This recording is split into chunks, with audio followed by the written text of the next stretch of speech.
Buttons clicked. We're doing the thing. I'm going to do the other thing before I do more things. I'm going to click this right here. I'm going to push that button. Bam, published. Okay, it's out there. You can share it with your friends. You can click on it, whatever. Hello, live audience or future audience. Thank you for joining us. We'll be playing Starfinder Society Scenario 614, The Missing. This is first edition. In some people's opinion, it's the best edition, but we're not going to have that conversation right now. Or maybe we will. I don't know if we're going to have that conversation, but some people really like it. I like it personally. Um, I'm going to give the speech, the spiel that I have to give to make this all legal. Get that out of the way, and then we'll jump into the other stuff. This stream uses trademarks or copyrights that are owned by Paizo Incorporated. This is being streamed under Paizo's community use policy, which you can find at paizo.com/licenses/community use. We are expressly prohibited from charging you to access this content. This stream is not published, endorsed, or specifically approved by Paizo. And if you want more information about them, that being Paizo, you can visit them at paizo.com. Speaking of paizo.com, you can buy the scenario should you decide to do so at paizo.com and then type in, go to the Starfinder tab and then go to Shop Starfinder. Oh, it has an error. That's a bad thing to have happen to me right now. So anyway, you click on that and then you type in The Missing into the search bar and then you can find this adventure and many others in there as well. If you desire to own this adventure or run this for your friends at home, you can do that. Also, because I'm doing the stream, I have the charity stuff going in effect. So that means that if anybody who's watching the stream would like to donate at any point, people can get some sweet, sweet bonuses. Or people in the stream, you guys want to donate, you can do so. Those bonuses, of course, would be $1 for rerolls, $2 to force me to reroll, $5 if your character dies and you want to come back with all your stuff, or just pay $20 and you get a guaranteed natural 20. Again, that could be by you or people in the stream. Doesn't matter. Whoever wants to do that, you can do that. So it's there. I'm going to drop the link in the chat. I'll drop it in the side of the table. There's that. And there's that right there. And now you know all the things. So, without further ado, one more last thing. I will say that in this stream tonight, we're going to be using the premium module, the only one they did for first edition, which happens to be season 6. So, enjoy it in all its glory. And with that, now that I've talked a lot, I'm going to jump into talking about other people. So let's start with you, this person right here. You tell us about yourself. Who are you? What do you do? Oh, my name is FLGB65, or Friendly Local Gamebot 65. Some people call me Flig, though. It is much easier to pronounce. I'm its Pags. I'll be playing an SRO Witch Warper. SORO Witch Warper. Okay. All right. That sounds fun. I'm going to see that. All right. Then we got this guy right here. I'm sorry that's a bit blurry. This is Hakathro Kel. He's a male Riforian, Summerborn. He's obviously he's got a shaved head. He wears battered armor that looks like it's originally from the Skyfire Legion, although the rank and unit insignia have been removed.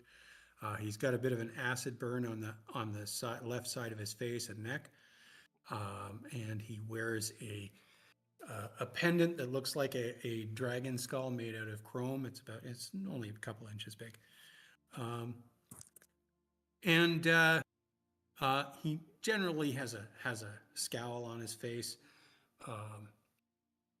His name's Hekathro Kel, and he's a mystic with the Mindbreaker connection. So there you go. There you go. Now we know the story. Okay. And we have this person right here. Ah, yes, sweet little Rue Springfrost. Rue is a bleachling gnome mechanic. She is a roboticist. Her coveralls are so clean, it looks like she has never actually worked on a machine. It's just one of her things. You also notice in speaking with her, there's a little robot that just kind of wanders around on her every now and then. It'll pop out of a pocket and just sort of walk up and sit on her shoulder and watch and look around, and then it'll go crawl into some other pocket. But Rue is your mechanic for the evening, and my name is John. I'll be playing her. Right on, right on. I want to know more about that robot.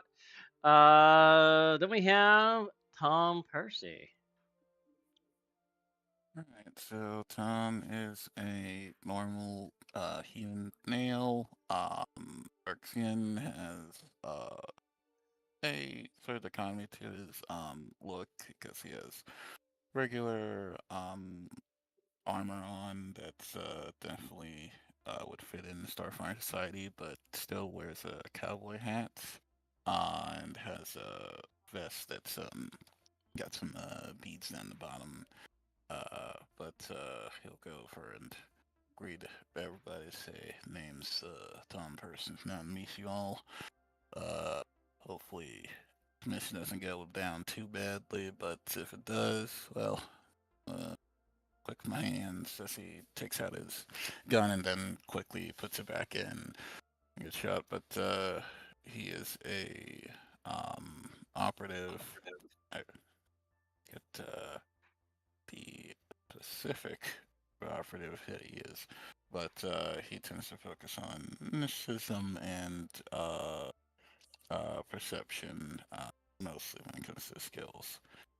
But he is at least decentish when it comes to computers and engineering, but that's not needed with the mechanic here. But that's Tom Percy.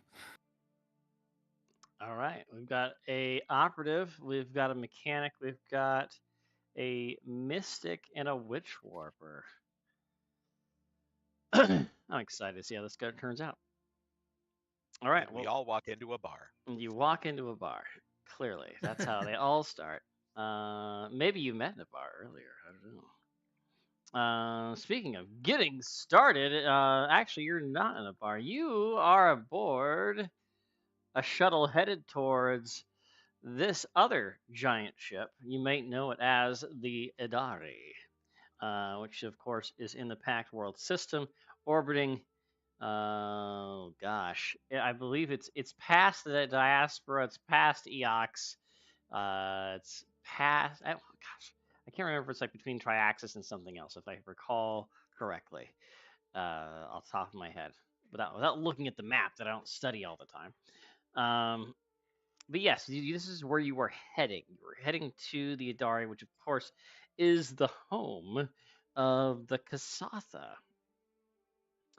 And in this timeline that you're currently in, the first seeker is currently still Ihu Hadif, who is a Kasatha as well.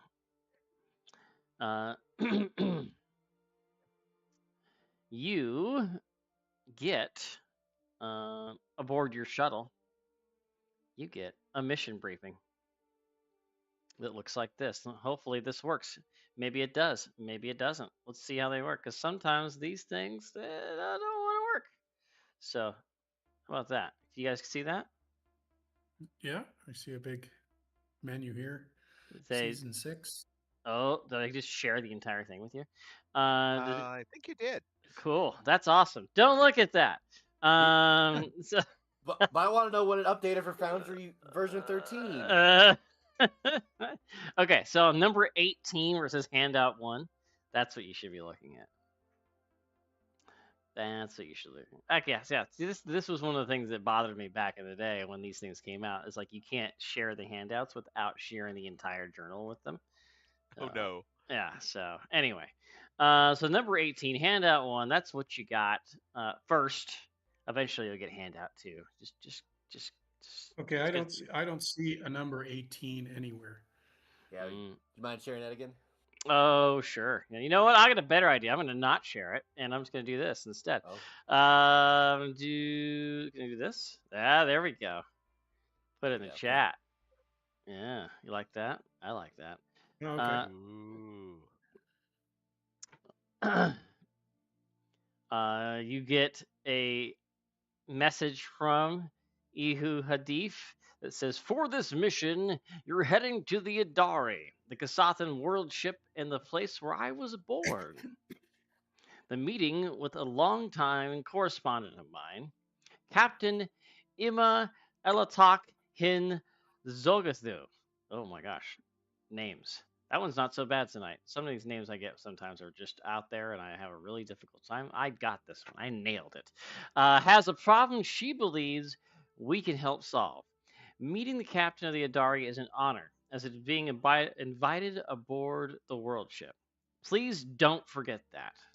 The captain has requested our help investigating mysterious disappearances on the Adari. Tensions are high between the two local communities affected by the disappearances, so you'll act as a neutral third party. Hopefully, you can discover a lead without aggravating the locals the way that agents of the Doyanate would. The captain can tell you more when you meet her. I've arranged for your transportation and look forward to seeing you soon. Safe travels, First Seeker Ihu Hadif. So you're aboard this shuttle. This is your briefing. You probably take, going from Absalom Station all the way out there, it's probably going to take you a few weeks to get out there. You guys get a chance to know each other a little bit, but of course, we're playing a game where we roll dice. So you may look at this, it's all broken. You can give me a culture check or diplomacy to learn a little bit more. These are not secret, they are out in the open. I don't think they have secret checks in the system, if I recall correctly. So, out in the open, what do you got? Culture or diplomacy?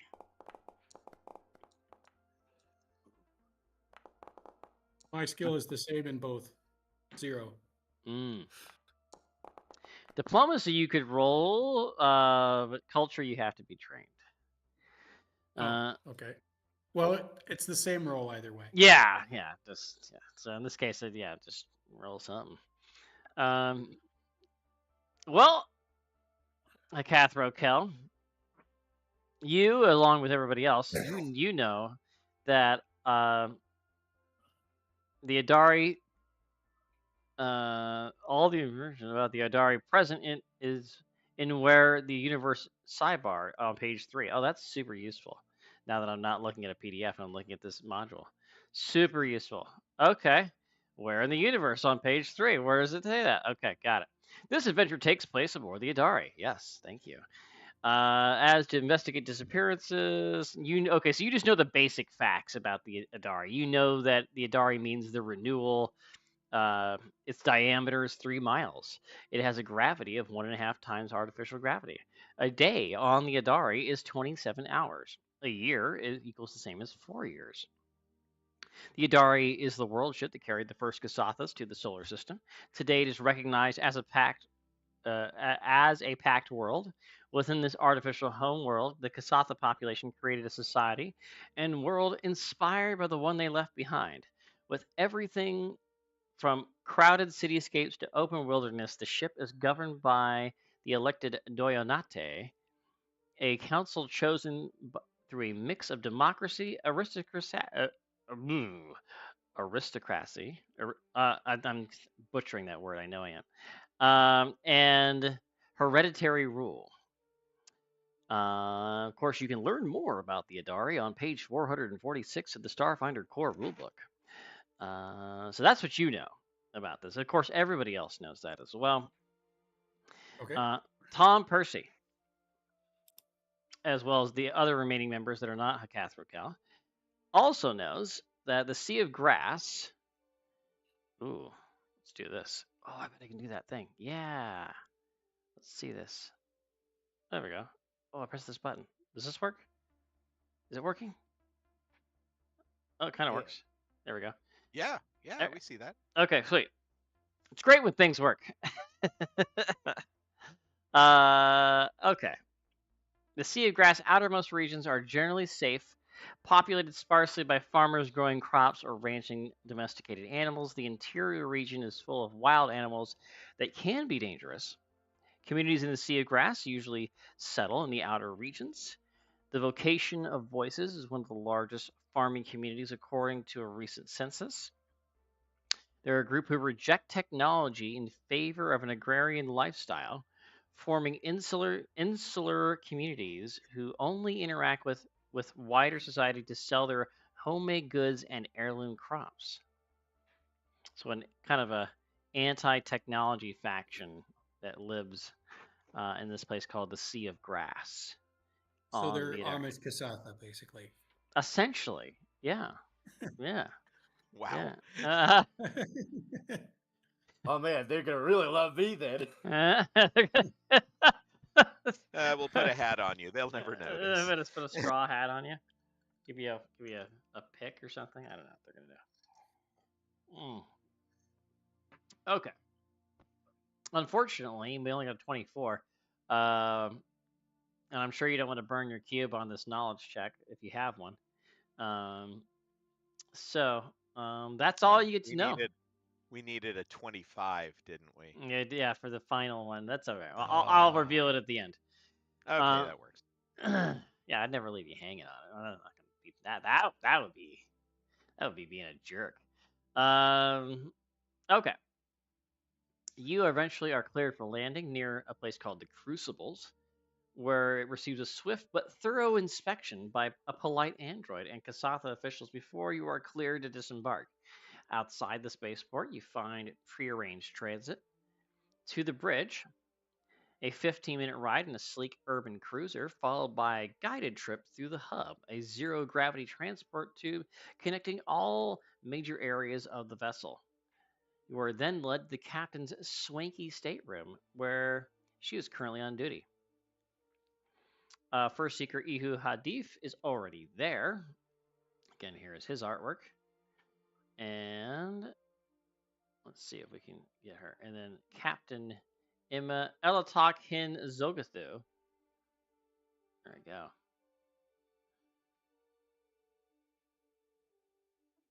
You know, all the pictures of Kasatha with masks on their face, I was kind of wonder what does their face look like, you know. Maybe they don't have a face. Maybe it's like that, you know, Naruto thing that these guys always wearing another mask under his mask type thing. I don't know what their face looks like. Now I want to know. Anyway, you're in there, and since this is the captain describing the situation to you, it is her mission, so she will describe all of this to you. Welcome aboard the Adari, transport to the future of New Kasath. I am Captain Emma Elatok Hin Zogathu. My friend, your first seeker, speaks so highly of you. Please, take a seat and make yourselves comfortable. As she says this, Captain Zogathu gestures toward a plush seating area with furniture that molds to fit its occupant's body comfortably. Memory foam. I've always admired the Starfinder Society, she continues. You are a group of people with different traditions and beliefs, all working together toward a common goal. When I heard about this problem, I thought the Starfinders are exactly the kind of people who could solve this. A farmer living in the southeastern Sea of Grass seeks his missing daughter. She's only the latest of several to disappear in that part of the ship. It is undeniable something is wrong, but the farmer is blaming his neighbors, an artist commune in the red corridors. The farmer, Koromir, is demanding that Doyanate authorize a thorough search of the red corridors, but there is no evidence linking the disappearance to that community. You Starfinders are resourceful. Go meet Koromir and find out more about his daughter's disappearance. Visit the locals in the red corridors and learn their side of the story too. Gather any evidence that you might lead you to the missing, and if you can bring them safely home. What questions do you have for us? And I'll start with you. You, the robot, the FL, the friendly local game bot. What question do you have for these two? Um, pardon me if this is a bit forward there. Are they going to like it that I'm going to be within their area? They may not like it per se, but I have the utmost confidence that they'll be polite and respectful. Should you encounter any problems of that nature, please feel free to drop my name and inform me of that type of behavior. We do not tolerate that type of behavior here. Well, it's more I'm coming into your ship rather than you're coming into my game shop. So I want to make sure I abide by said rules of the Dari. That makes sense, and I'm glad you asked. What about Tom? I guess I have to ask what the red quarter is like.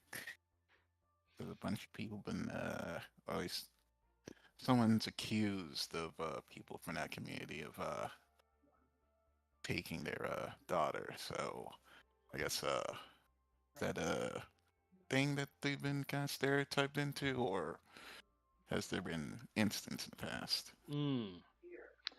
She has two things to say about the red corridors. Here's the first one.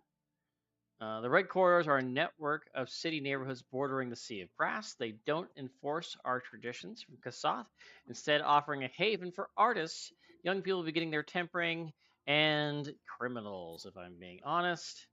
And then maybe a follow-up question to that: why don't the Dionete clean out the red corridors? She has this to say: Dionete security forces could raid the red corridors and stop all illegal activity, but many people would be hurt, and important infrastructure might be destroyed.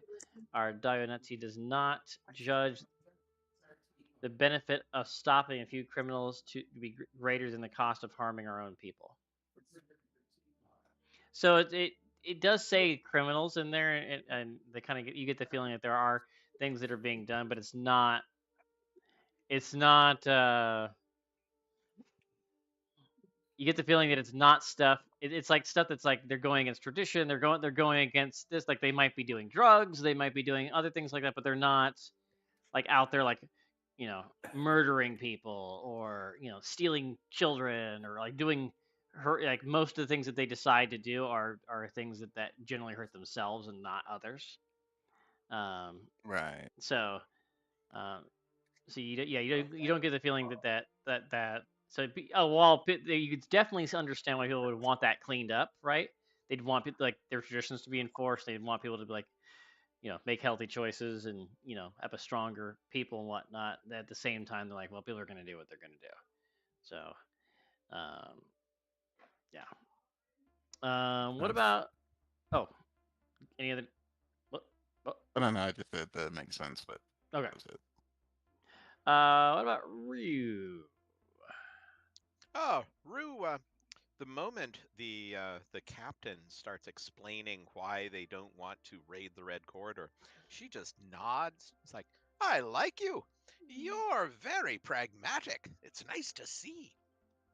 Now, I am curious. You said that a number of people have disappeared. Is that correct?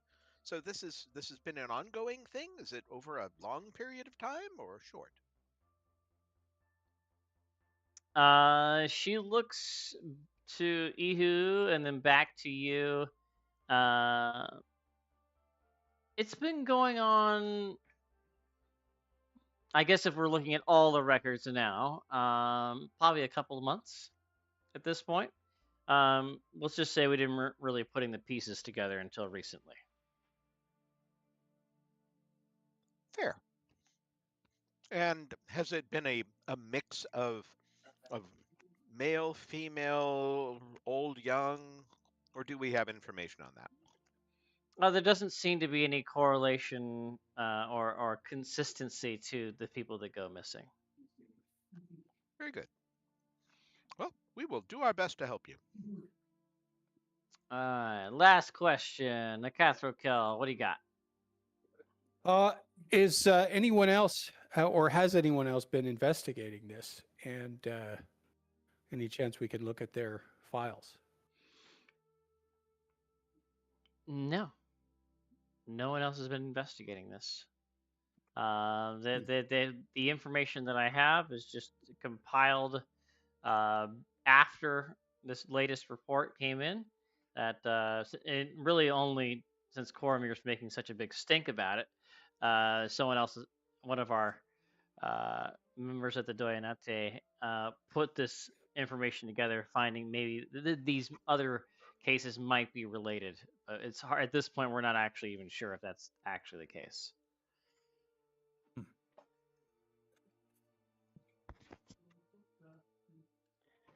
All right. Well,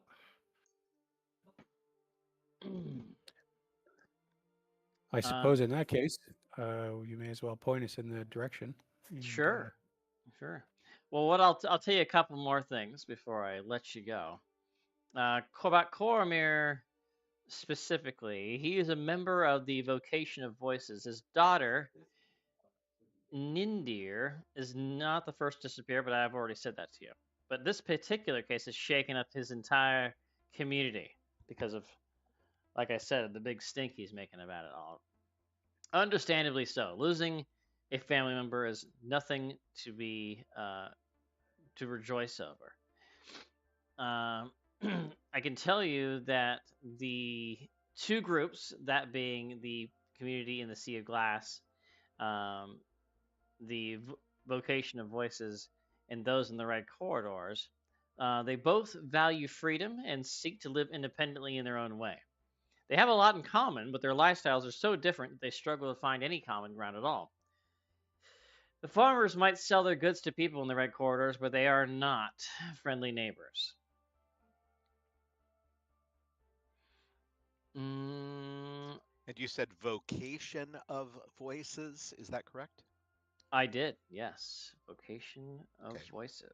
So we have Vocation of Voices, we have the Red Corridor, and then just the general folks in the Sea of Grass? Is that the Sea of Grass is where the Vocation of Voices is located. So the Sea of Grass is like a location. Vocation of Voices is like a community. Or so they identify two communities. Yeah, so there's two communities. Red Corridor and Vocation of Voices. Yes, you got it. Thank you. Okay, can the captain arrange for transportation for us to get around within the ship? Sure. She definitely can do that. And she's willing to drive you down there herself, in fact. One more thing that, in case this pops up later, she wants to tell you about. There are people who don't follow the rules on your ship? Question mark. To which she would say, "It is not my ship. The Adar is a generation ship of the Kasatha, our home away from our old world. It is mostly a regulated place, as a generation ship must maintain a certain level of order or everything would fall apart. Our chosen Doyanate leads us in ancient traditions, mores, and rituals that keep our world spinning. But even aboard the Adari, there are always those who are different. Some people leave the clans for other ways of life, and it is far better to let them go and allocate what space we can spare for their needs. The Vocation of Voices is one such community, and the people of the Red Corridors are another." Just in case someone was talking about law and order with her. I do like your pragmatism. All right.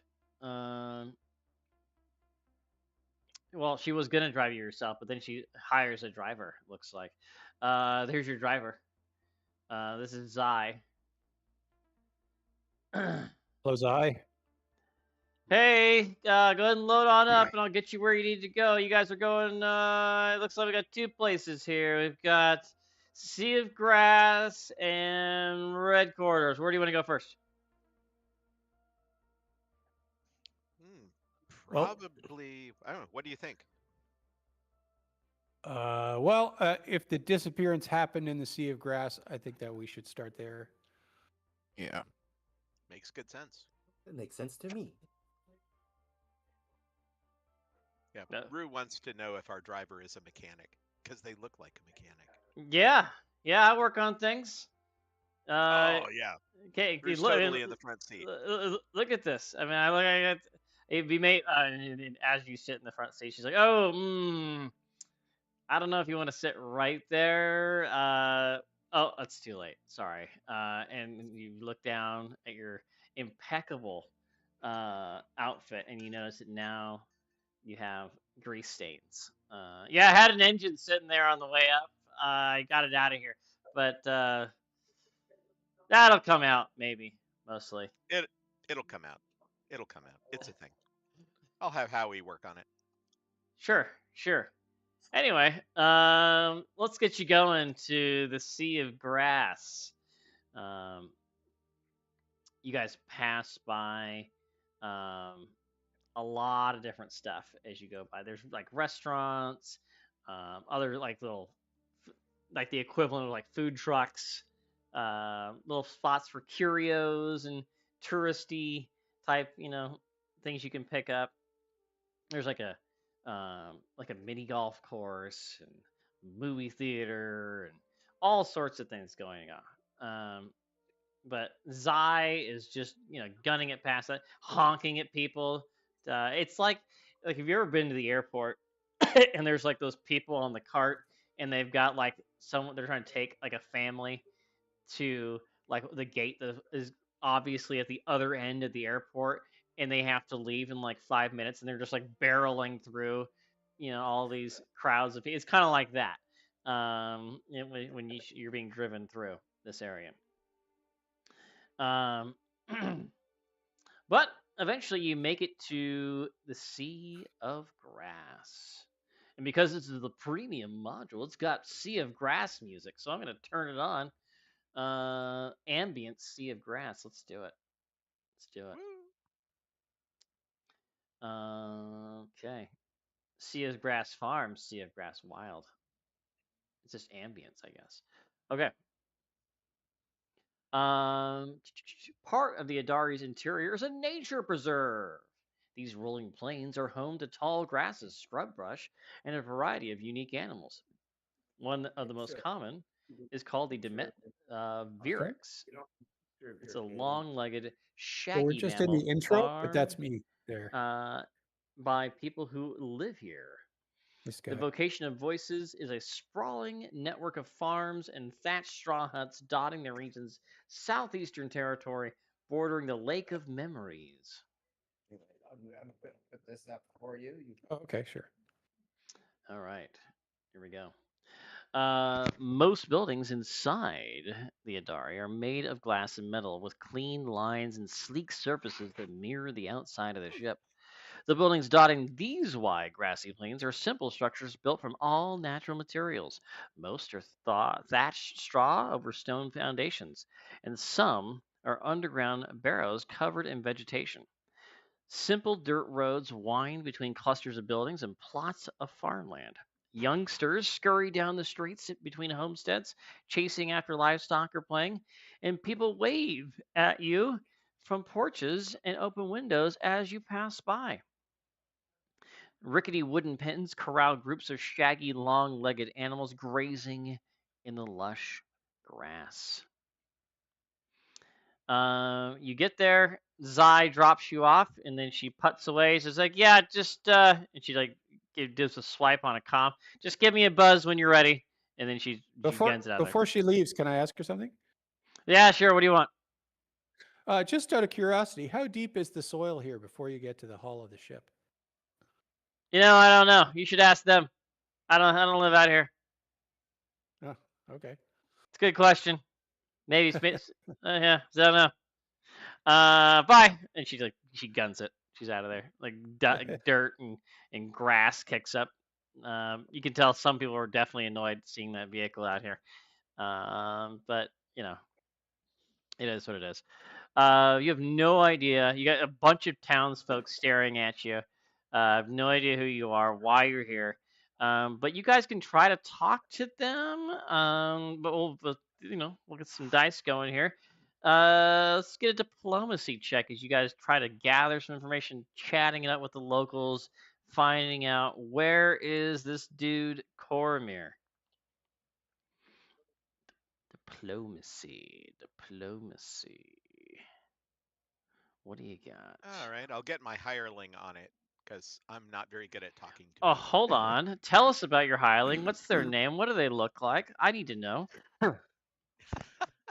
Well, my hireling, Rue, being a bleachling gnome, is somewhat short and is also somewhat blunt. So that's why she has Sasha. Sasha is a human female who is kind of Rue's face in moments like this. Mm. So Sasha often says things like, "What Rue meant to say," or "What Rue actually was saying." So yeah, that's pretty much Sasha's lot in life. She's okay with it. She's very patient with Rue and keeps trying to explain to Rue the nuances of talking to people. Mm. Yeah.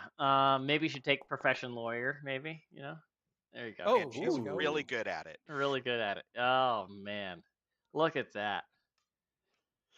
Okay. Yeah, that's it. Won't be hitting Yeah. anything tonight. Okay.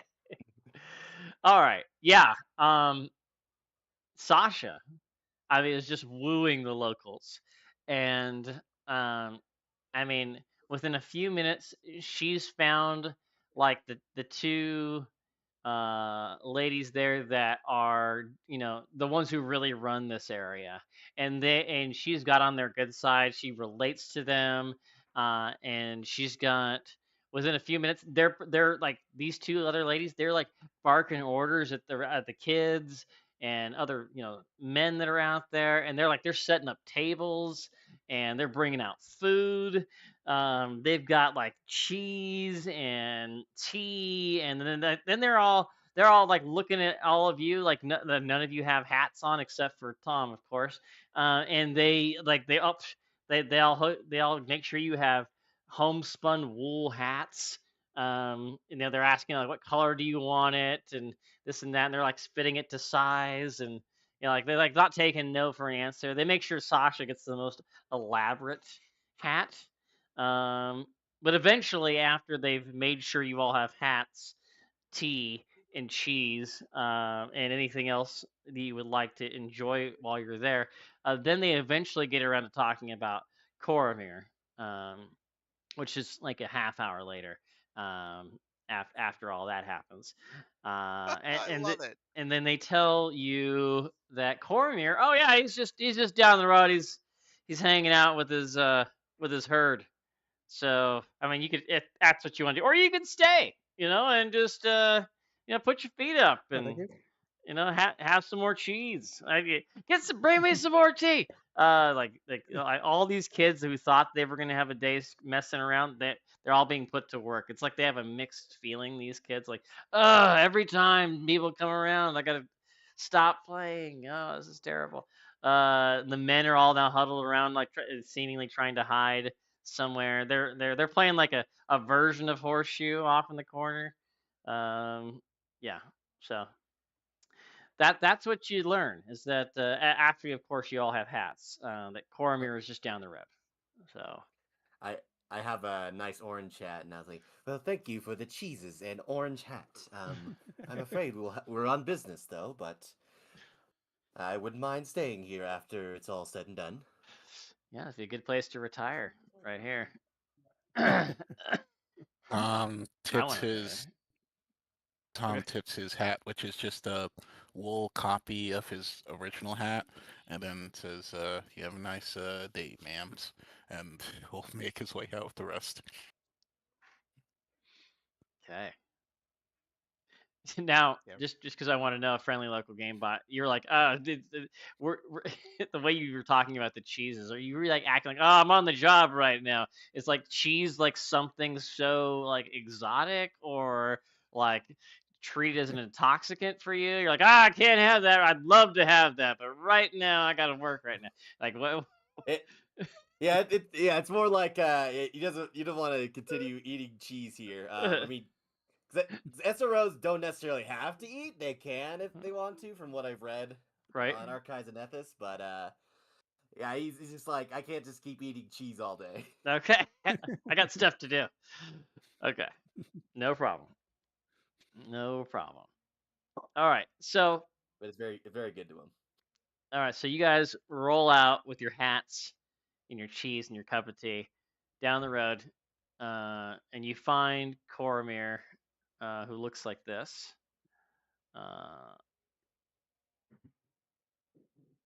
And Coromir,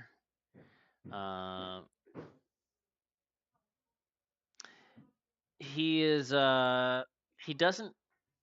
Let's try to think. So he right now he notices you coming up, and he's got kind of this indifferent attitude towards you. He gives you guys a nod as you approach, but he doesn't realize at first that you guys are actually there to talk to him. Who wants to initiate contact with Coromir?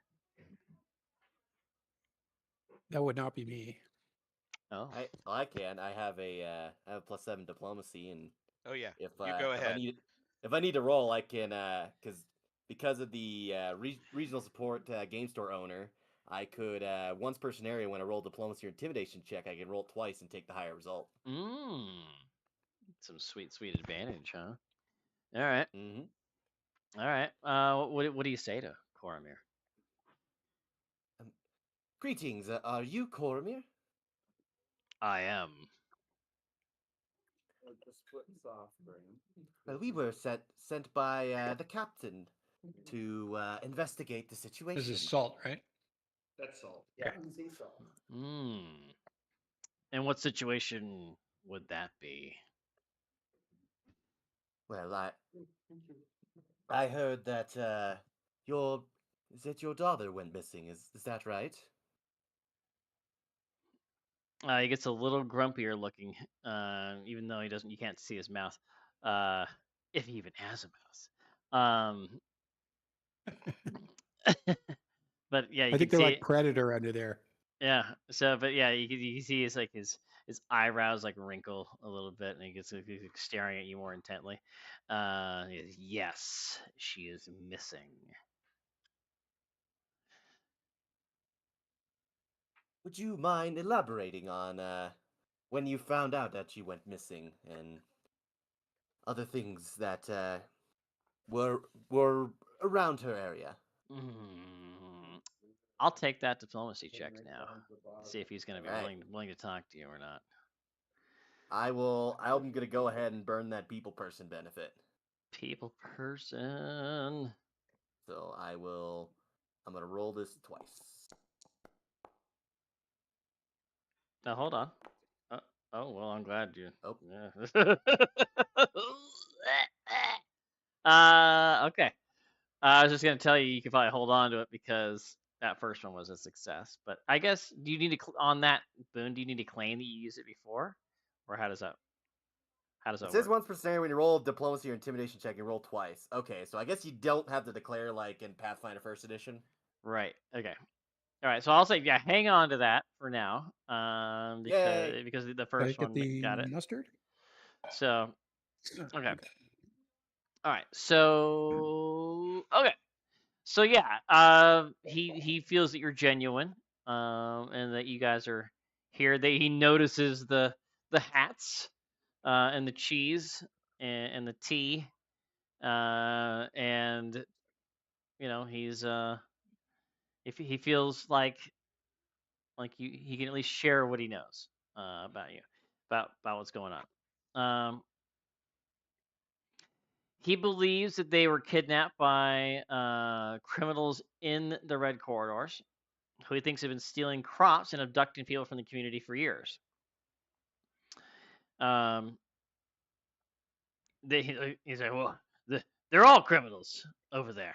Some of them are artists or children from the big cities, but that's an anarchic space.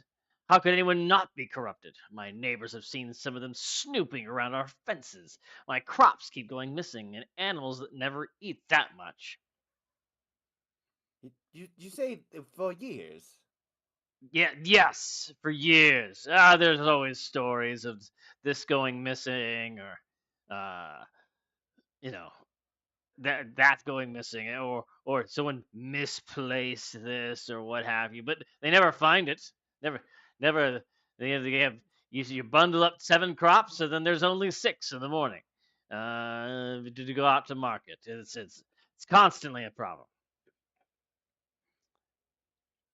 Hmm. If you were to ask him, do you have any proof of this? He would say no, but it's a very strong suspicion. But it's only the only explanation that makes sense. We don't have dangerous wildlife close to the cities, and the deer could take care of herself. She would know how to handle an animal. That only leaves a few choices. Either my daughter was abducted, or she ran away. Ran away. Why You would say, she run away? She was happy here. Just ask anyone. She had lots of friends. He folds the bottom set of his arms. Clearly, I can see why she would be happy here. did you say her name was Nadir? Yes. Can I do a sense motive check here? Sure. Yeah, I kind of do the same thing. Go for it. Go for it. No, it's okay. It's not bad. All right, Tom, Yeah, you're not nice. you're not sure, but Catherine Kelly, you're pretty sure that he believes that she's happy there. So Okay. they, Do they, I think they, he's hiding anything though? no, no, no. You get the feeling that like this simple way of life, and just kind of like the vibe you got from the other townsfolk when you first got here, that people really enjoyed. There were those subtle things that they would throw into conversations about how it was the simpler life was better, and it's more back to their roots, and this and that, and that all this high technology really robs things from people, and so there were a lot of that kind of conversation happening to you, and you just kind of get the feeling that he would feel very similar to that, and that this simpler life would be good for his daughter, and so that he truly like believes in all of that. But he doesn't seem like he has anything to hide. You mentioned her friends. Could you perhaps point us to some of them that we could talk with them? Maybe they could give us information that helps us find her. I mean, you probably met all of them if you were wearing those. He like points to your hats. They're all back in the village. I mean, Oh, okay. so he just Okay. references the people that you've already talked to. How And granted, you long didn't ago? ask any of them about her, but what you would learn is that they liked her, and that she um, you know she was always a good help with all the other little kids around there. She didn't really get into trouble. Um, didn't have any really Did, reason that they can think of that why she would run away. And a lot of some of them don't really have a comment on it, but others would kind of parrot what Coromir's saying here, that she was happy and had a lot of friends, and Okay. doesn't have a okay. reason to leave. I would like to ask how long has she been missing? How long? Yeah. That's a great question that I wish was written down on this thing, but it's not. Um, It does say, it does say where was she last seen, so we'll go with that. On the last day we saw her, she was walking down the road toward the red corridors alone. She said she was going to pick berries. She never returned. My neighbors and I trampled all the paths flat looking for her. So I believe the idea is that it's been like, I'm gonna go with like a week is what I'm gonna say. It's been a week. It Sir, are doesn't say. there any other family members that we could speak to? Perhaps they might have some more information. He just points right Is there back at the anyone else? village. Is there anyone else here we could talk to? Is there anyone else on the castle we could talk to? Oh, you want to talk to my manager? Is that it? And he like gets in someone's face. It gets in Ryu's face. No, just me. I run this community. This is he's like jabbing fingers. And, no, no. Anyone you would have talked to is already ones you would have talked to before. So, Okay. to summing up, kind of what he's telling you is that he saw her. His daughter was witness heading towards the red corridors to pick berries. She's a fully capable woman. She wouldn't have been taken down by any wild animal out here. She doesn't have any reason to leave. And kind of all of this is his his why he has this suspicion that something happened to her at the red corridors, or maybe someone that was nearby the border, snatched her, or something like that. All right. Two Well, I think. I have Okay, two go more ahead. questions for you. Is your daughter an artistic type? Does she do creative things? She can be quite creative in her different weaves, and putting different colors together, or making intricate patterns. It's been known to do things like that. If that's what the kind of thing you're referring to. Yes, that is quite the thing I'm referring to. Yes. One last question for you. What was the last conversation you had with her? Perhaps that would maybe give us some more insights into our investigation. He takes a moment to like really consider that. He's like, it was just normal stuff. Talking about various crops or chores that needed to be done, or uh, yeah, nothing, nothing out of the ordinary. Speaking of which, I Uh, got more stuff I got to do. Um, I do have one question. all right, fine. What do you want? Uh, right. Did she know anybody from the Red District, or do you happen to know if somebody from this community uh went over and I guess stayed on that side? Do you mean that she had associates in the Yeah, Red Corridor? Red Corridor. Yeah. Uh, no. Why would she have those types of things? That would definitely be frowned upon in our community here. I mean, sometimes there are necessities that may be purchased at such a place, or traded for. And of course, some of our customers that buy our things that are from the red corridors, but we would not be having relationships or friendships with those people over there. Anyway, I'm gonna go back to doing my chores. When you find her, bring her home. And he like kind of storms off. You can tell he's getting like really agitated. There's another Kasatha that kind of peeks out from a window in the dwelling that's nearby. Oh, found her. And it's not Nadir. Nadir. Oh, dang. It's Koromir's wife. Um, she's and she invites you in. She's got some bread that just came out of the oven. She cuts you all, a fresh slice, puts some butter on there, offers you some more cheese, and she's like, you know, talking about her husband and how he's all worked up about this, and you know, she just kind of apologizes for his behavior, It just makes sense. He just really loves his daughter, and just wants this to be taken care of as soon as possible, and feels like the Doyanete is not doing anything about it, and he's got so much to do here. Feels like he can't do both things, and um, he's kind of at a loss. But the only thing that she adds to um,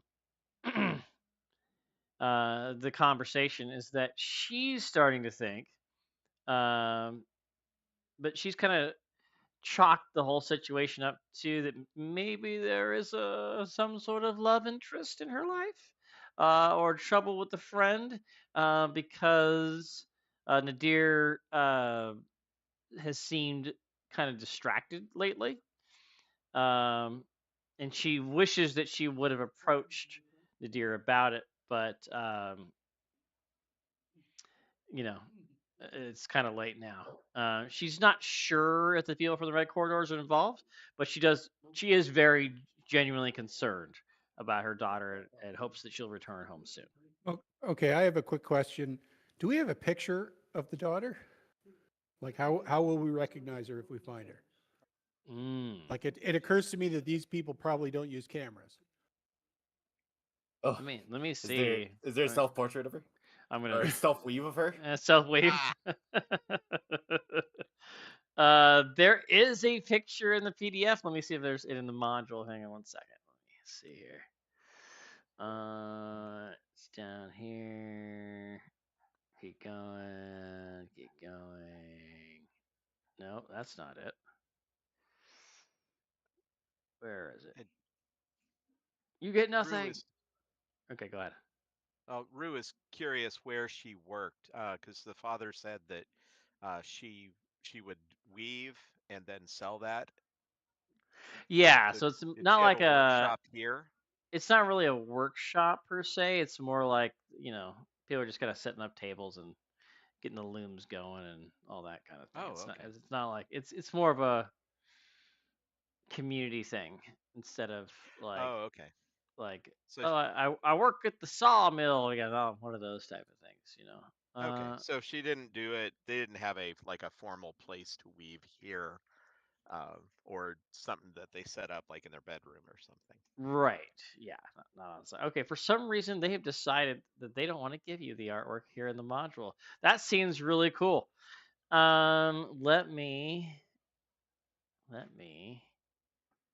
I'll fix this problem because you know what? You guys deserve to know what she looks like. So, And she Nid. lived here in the house, right? She didn't Yes. have a place of her own. Correct. Still living at home.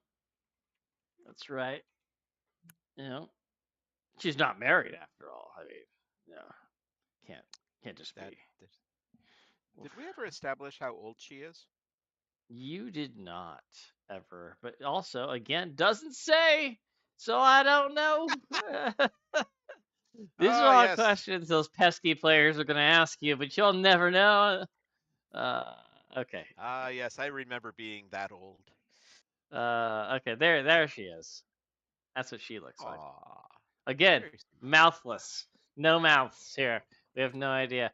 No, actually, I know the reason why they cover their mouths. I do. Because they come from a desert planet, and it's difficult. That's so they can make sure they can breathe properly. It's like a filter.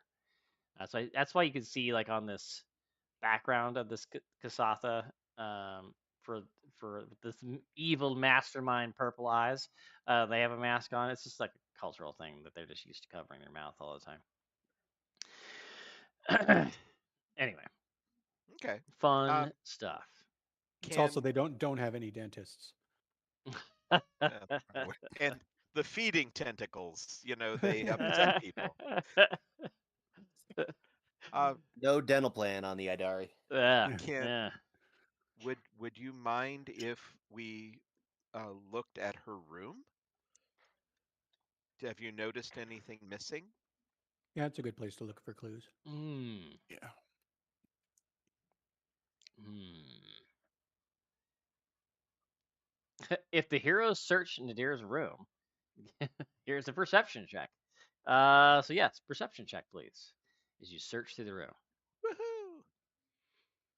Let's perceive. Rue's little robot climbs out and is looking Oh, around. there we Oh, go. never Oh, rock on. A nat 20 and a nat 1. Perfect. mind. Okay. You even got the sound in there too. That sad, sound was great. sad trombone. Okay, so Tom, you don't notice it as you're walking through, which is, you know, clear to everyone else because you hear this clang as you just bash your head on some sort of metal pot that's dangling from over the entryway to her room.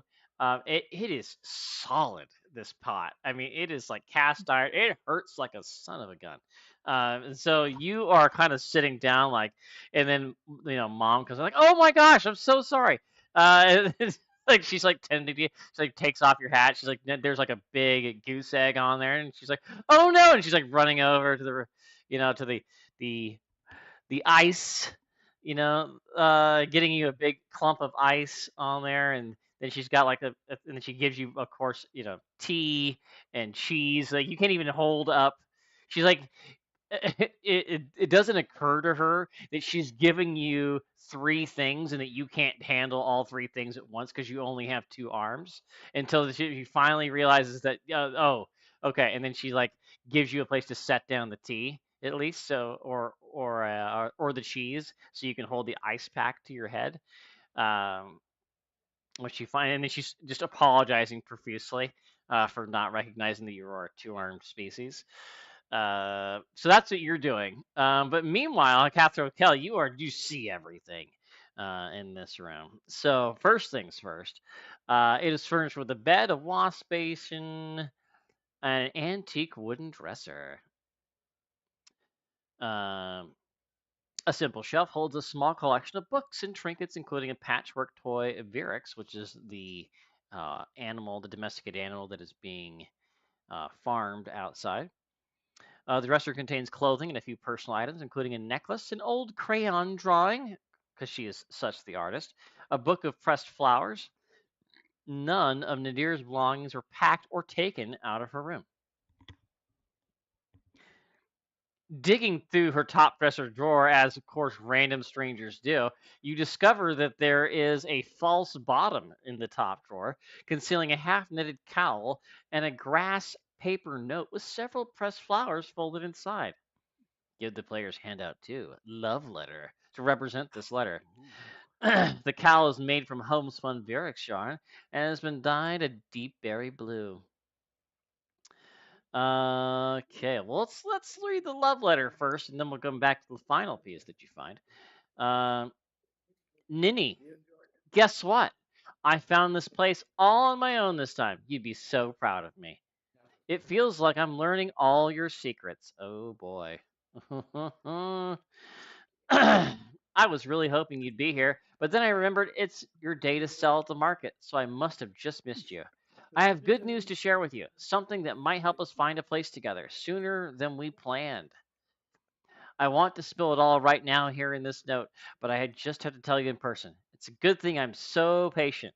Winky face emoji. I love how it spells out winky face emoji.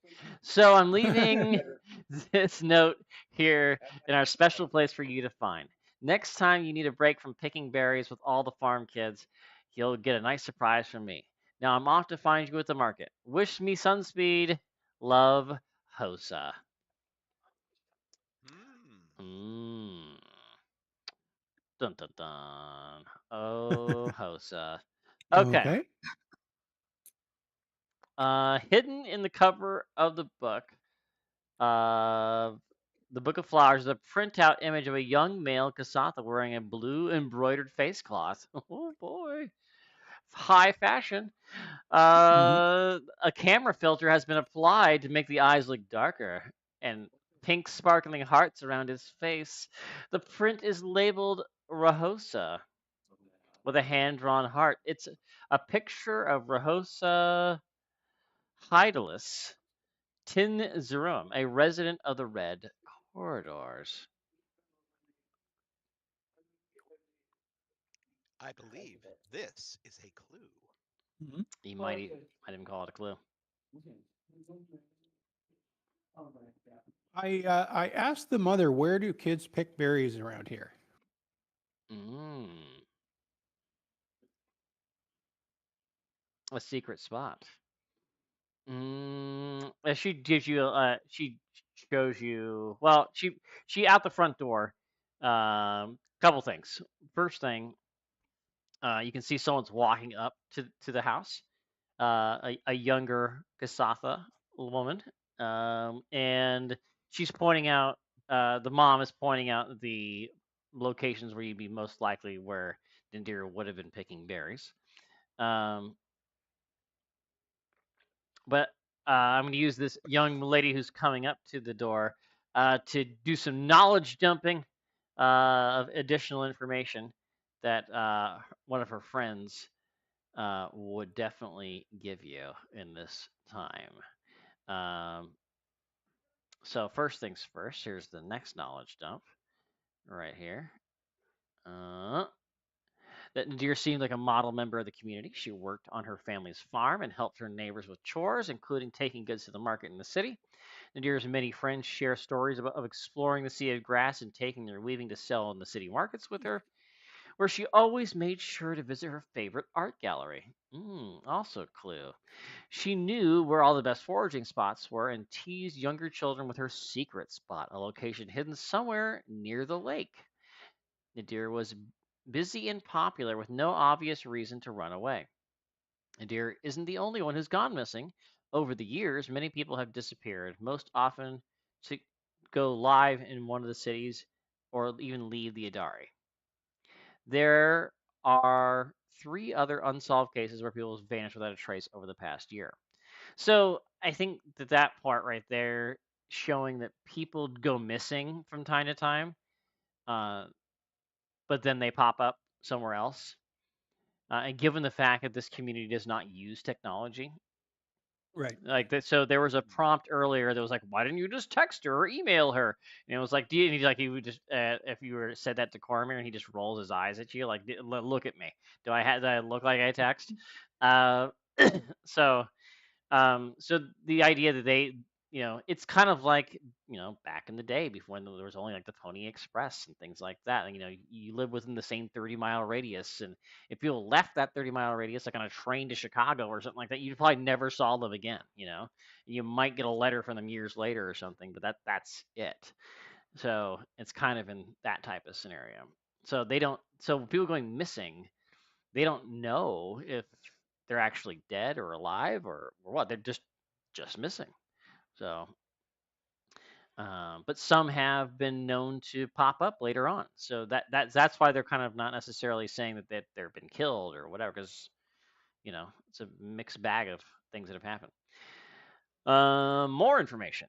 Everyone has seen Nadir taking long afternoon walks. Once or twice a week, she is set off alone around midnight. Usually, she comes back with berries from her secret spot or with fish from the lake. She started taking her walks nearly every day right before she went missing and often came back empty handed.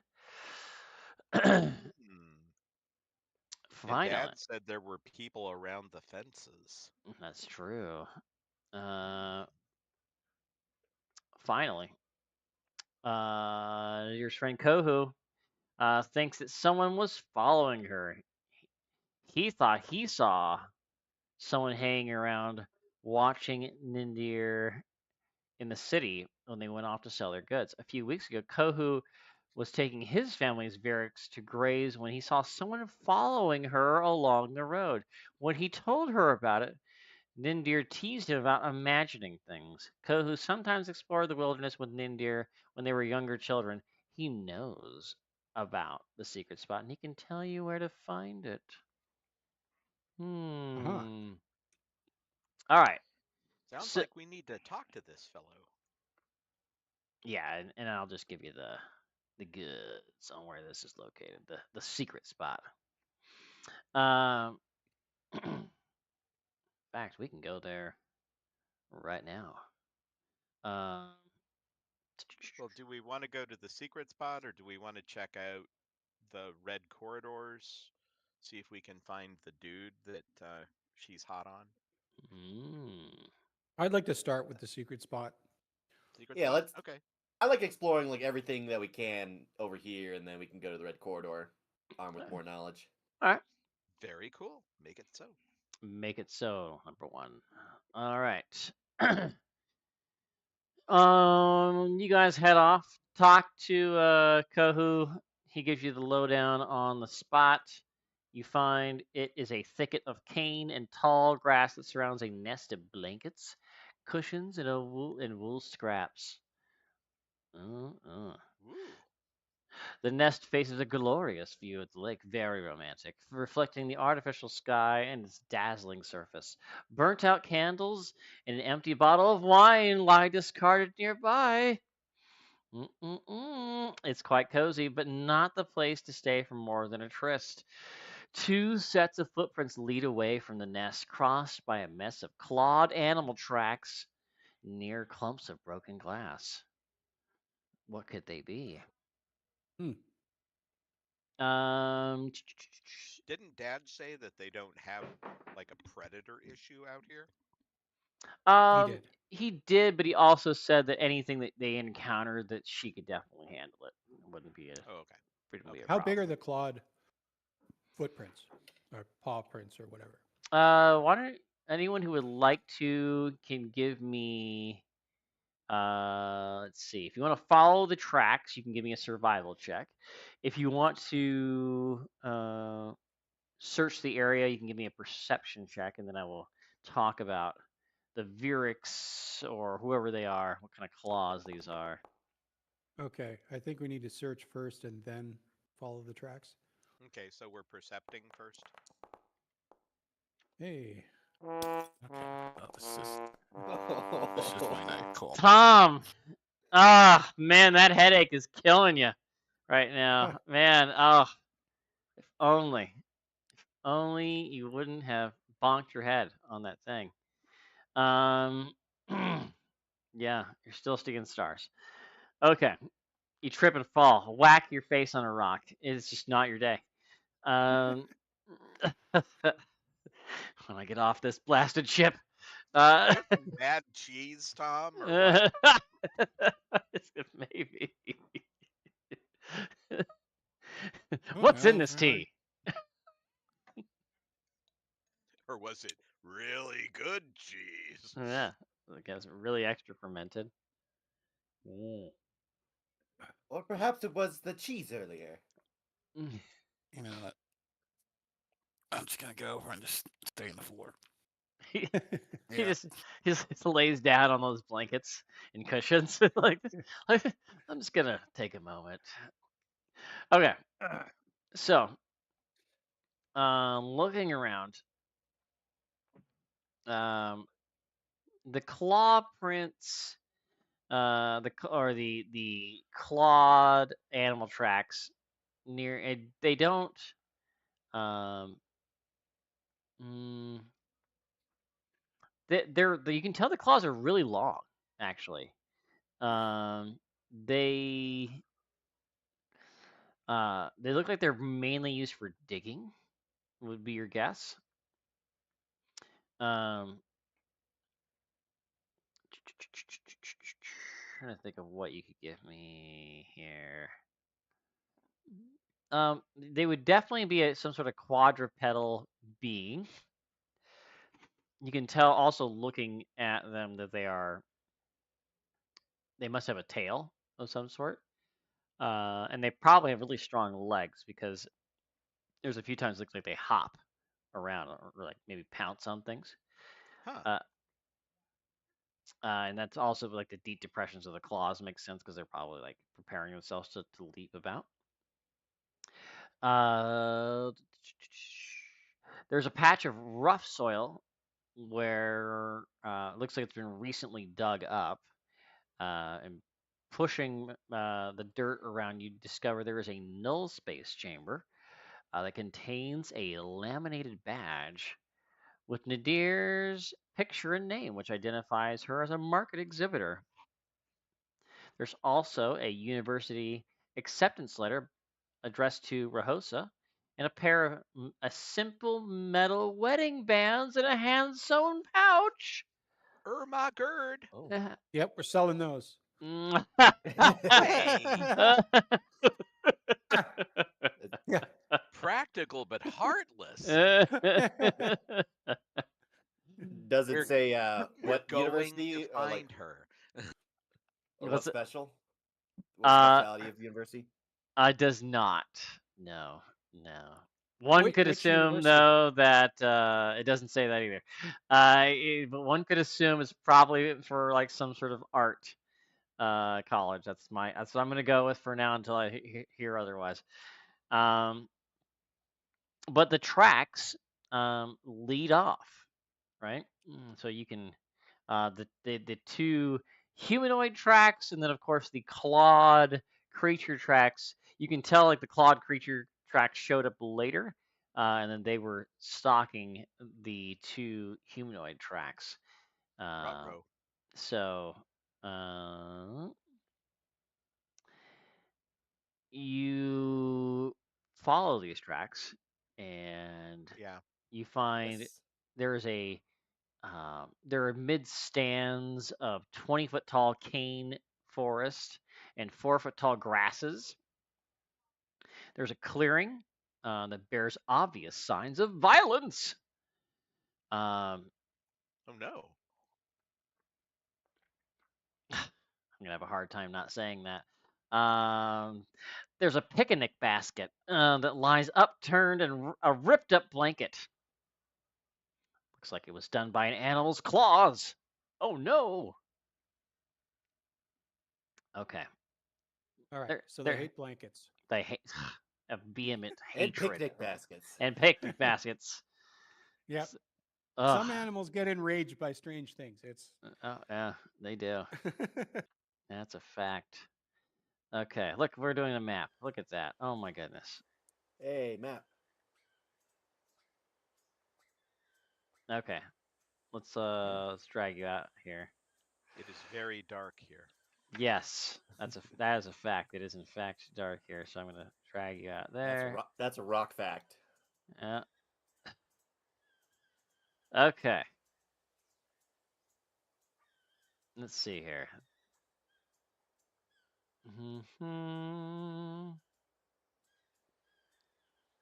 All right. Why don't you all give me an additional perception check? Everybody give me a perception check. Does this count as a search check? Perception check. You're just, you see all these tracks and, ripped up blankets and picnic baskets, and you just, it'd just be a good idea just to observe your surroundings. So we'll just see how you do. Oh yeah, D20 flat check. Let's go. Okay, perception. Oh yeah, I see nothing. What's going on here? Oh, you almost had a nat 1. It was so close.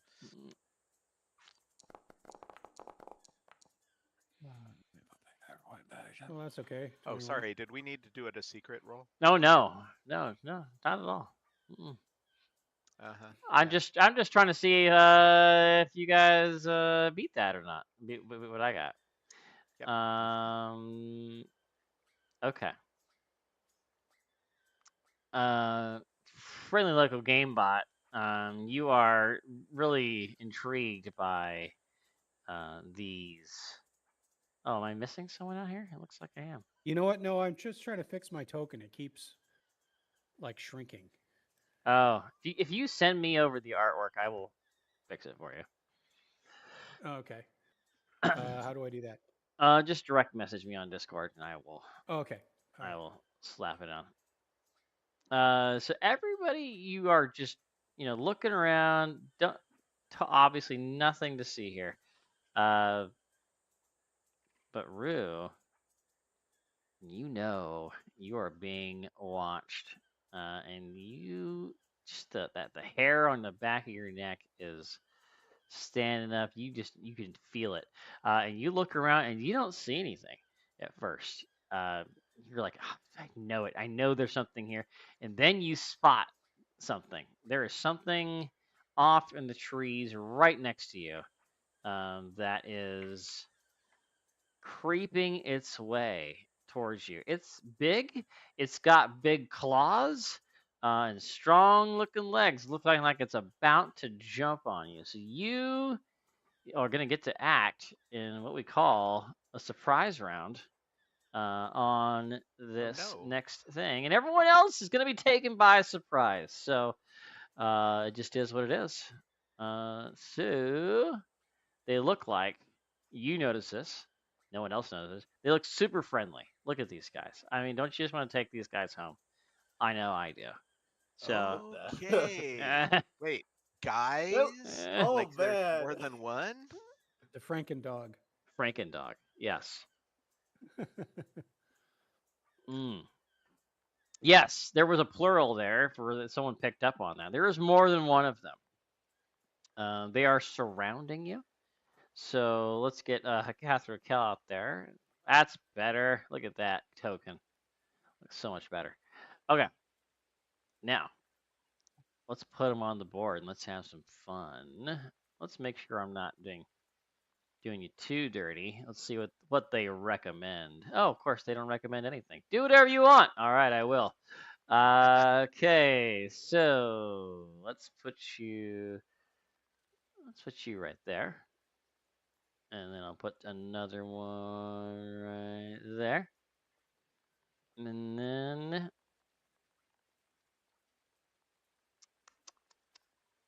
all right. Everybody can go ahead and roll for initiative. Oh, there's two Hakathra Kells for some reason. Why are there two of you? Why are there two of you? Get out of here, cat. Oh, there's probably layered on top, I bet. That's my guess. It is. Haha, I figured it out.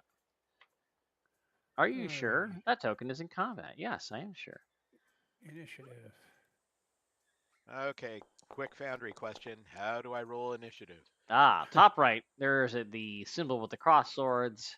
It says, and then you highlight it says combat encounters. Next to your token, you will click the little D20 icon, which should calculate your initiative bonus. There you go. You got it. Got it. Thank you. Uh-huh. All right. What do I got? All right. So, surprise round. So for those of you at home that don't know what a surprise round is, because you don't have it in the other systems, that means you get to do one thing. You can use one move, one standard, you know, whatever you want to do with your one action on the surprise round. You happen to be going first on this surprise round here, Rue. So what are you gonna do with your surprise round action? Well, for a free action, I will alert the team that there are two of these creepies and they are nearby, and it looks like they're about to attack. And then I will use a move action. So I'm assuming we did not have weapons out since we didn't actually say that out loud. Correct. Um, Good thing to draw that if you wanted to now. That'd be good use of that. Yeah, I think Rue is going to take a couple of steps and draw her rifle. Yeah. And run away. Any of the terrain here? Is it all flat or? It's flat. I mean, there's I think these giant mushrooms here. There's some boulders right there. I wouldn't call it specifically difficult terrain. Okay. So yeah.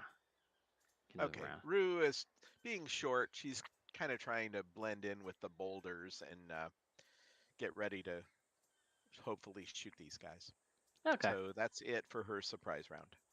All right, and these two are going to, they are going to run and jump. One's going to land right there. One's going to land right in the spot where Rue was mere moments ago. And then that's their surprise round. They're here now. Rue, now we're doing the real deal now.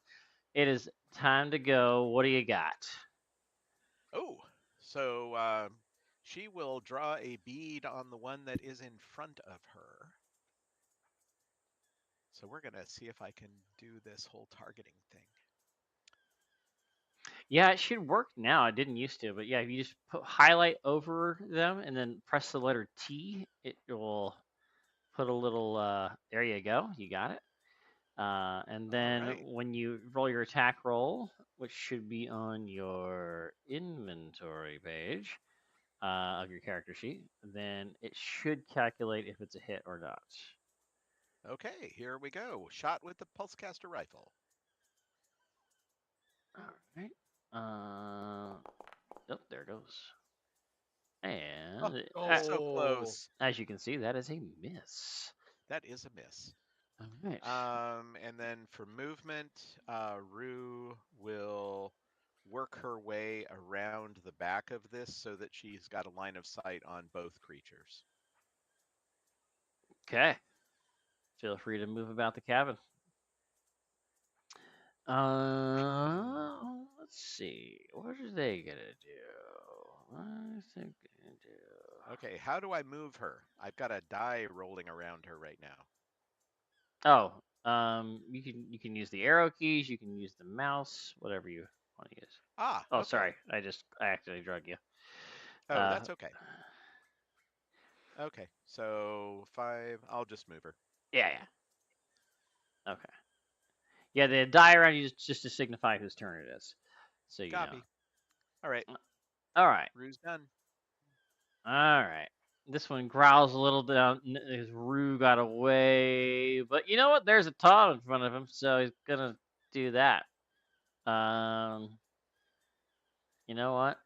He's gonna. They only have one move here, so I'm just gonna full attack is what I'm gonna do. Take a bite out of crime.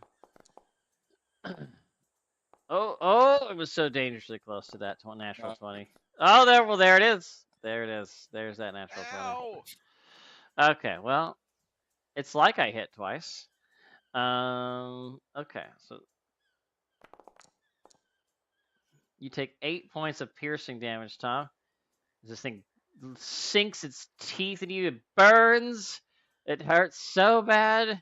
It looks like he's gonna wriggle you to death. Then the one up here to the north, Catherine Kelly, you think that's horrifying until you see one creeping up next to you, and it is going to attempt to do the same to you. So here we go. Full attack. Oh, you know what? Oh, that wouldn't have mattered. Natural 20 is natural 20. I did have the right thing. I just want to make sure I had the -4s in there. I did. Okay, so let's do full attack. Full attack. Check. That's a 5 on the die. That's going to be a miss.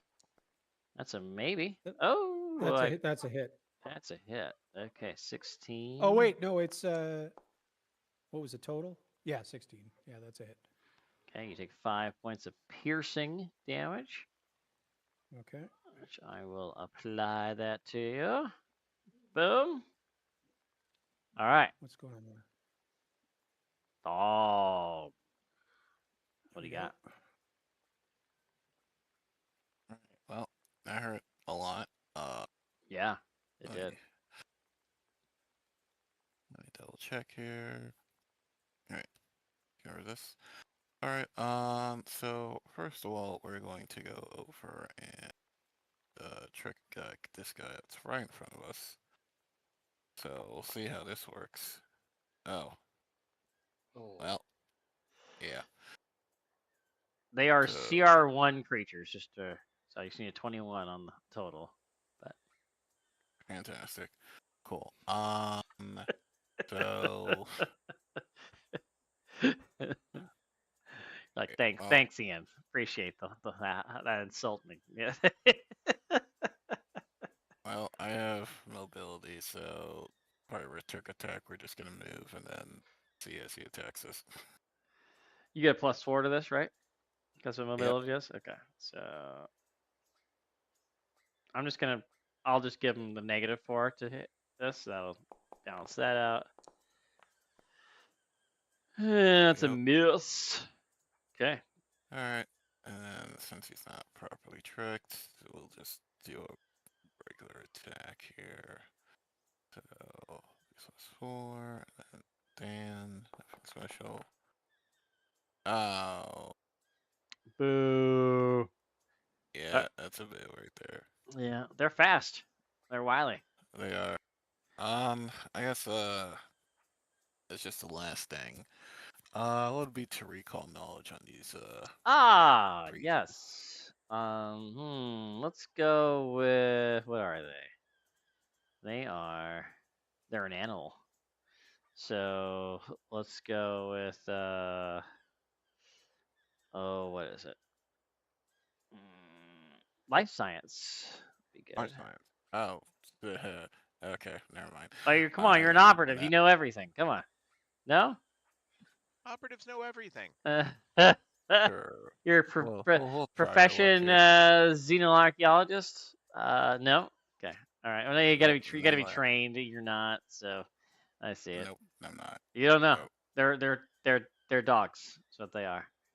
Yep. That's what you know. Dangerous and hurt. That's Yeah, all I know. they bite really hard. You know that. Friendly local game bot. What do you got? For a move action, I will step. And for standard convert into a move action, I will draw my gun. And that is my turn. Okay. What's your Oh, you got a bat of 0?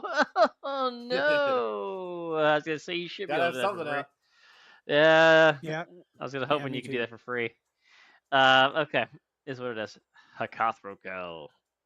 All right, Hakathro, he will also guarded step over here.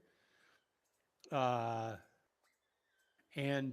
you know what? Like, I don't want to draw my gun this turn and not be able to use it. So I'm going to Mind Thrust. I don't know if it matters. I'll go with the one at the top here. Okay. All right. And then I cast the spell from here. Whoops. How do I cast the spell from my character sheet? Oop. You go to spellbook and then you click. If you highlight like the little icon of Mind Thrust, it'll like turn to a Oh, D20. I see it. Yep. Okay. Here you go. And then I'll All right. throw out the card. All right. And Yeah, then you DC 15. So go ahead and roll the damage, and then I will roll the save. That's pretty disappointing for a. Oh, they But he failed. fails to save. All right. It growls at you. Okay. It takes 5 points of damage. And then for my swift action,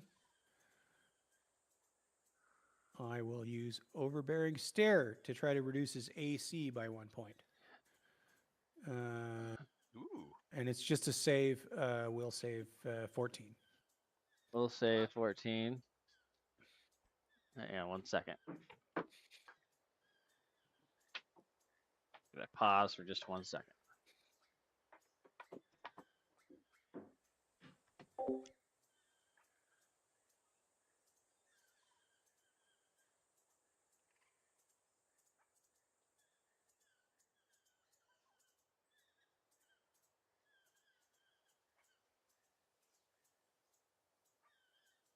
Oh, I see. You get rid of the trees if you mouse over them.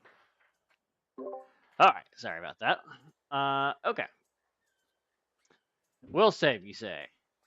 Yes. Will save. Pull with a +0. Unlikely. No. Again, if only he had a turquoise cube. Yes. Oh, if only. He does not. Okay. So what happens to him now? AC is penalized by 1 as long as I continue to stare at him. Okay. If I target somebody else, then it stops. Got it. Okay. So we'll just have to remember they're down by 1. Okay. Back at the top of the round, Ruse Springfrost. Okay, and that's the one. That's the far north one. Is that correct? That's right. That's right. Yeah. Okay. Do I have a clear line of sight to them? I do. I have one of our party members. I have Yeah, I'm kind of Cathro in the way. Kind of. You know, I'll tell you what. If you make it sound really cool when you yell at them to get down, then maybe I'll let you. You know. Cathro, squat. No, lower. Actually, I'm short. Since she's a gnome, I think I should jump up. There you go. Yeah, just time it right because I Just- want you to have kids.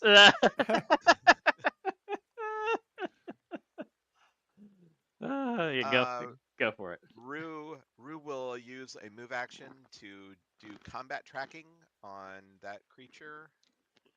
So I've got combat tracking as a button. Do I target first and then do combat tracking? Or is it that smart? Tell me again what combat tracking does. Combat tracking. I am so glad you asked me about combat tracking. Combat tracking. Your exocortex provides you with enhanced combat ability, granting you proficiency with heavy armor and long arms. As a move action during combat, you can designate a foe for your exocortex to track. As long as that target is in sight, the exocortex feeds you telemetry, vulnerabilities, and combat tactics, allowing you to make attacks against that target as if your BAB from your mechanic levels was equal to your mechanic level. So basically, it just boosts my my BAB a little bit. Minimally, because I'm only level 2. So now your BAB is 2 instead of 1. Bingo. Okay. So you get +1 to this attack, sounds like to Yep. me. Okay. So I have targeted and I hit combat tracking.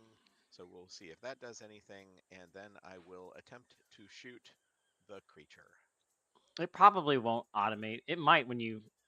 Yeah, I don't think it will. But I don't worry about it.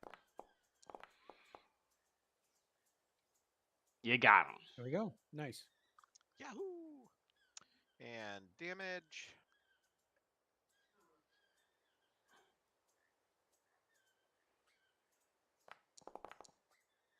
Hey, there we go. Ooh, 6 electrical. There you go. All right. Catherine Kell jumps at the right moment. This large arc of electricity zaps out. You just look down at Catherine Kell and you just see this lightning bolt shoot out of just right between your legs and zaps this thing.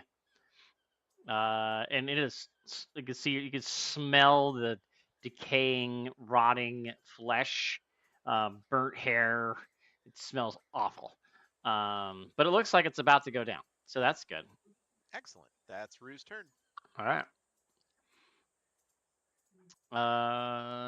Seeing as how I think you're really the only one that's, well, besides the Catherine Kell, I guess, that's done anything. This one's gonna, and you got away from it, which it does not like that. So it's gonna come on over here. Now let's not be anti-gnome. Now, Catherine Kell, you do not have a weapon out. I guess you No. have your fists, right? You got unarmed. You can try to punch this thing, I guess, as it comes by, because it would provoke from you. Okay. I mean, up to you if you want to try to punch this thing or not. Why not? A Catherine Kell, dog puncher. There we go. That's a -1 on that. That's right. I got a strength of 9, 0 bad. Okay. Sounds good. Okay. I did buy a melee weapon. It's a club. It's a club.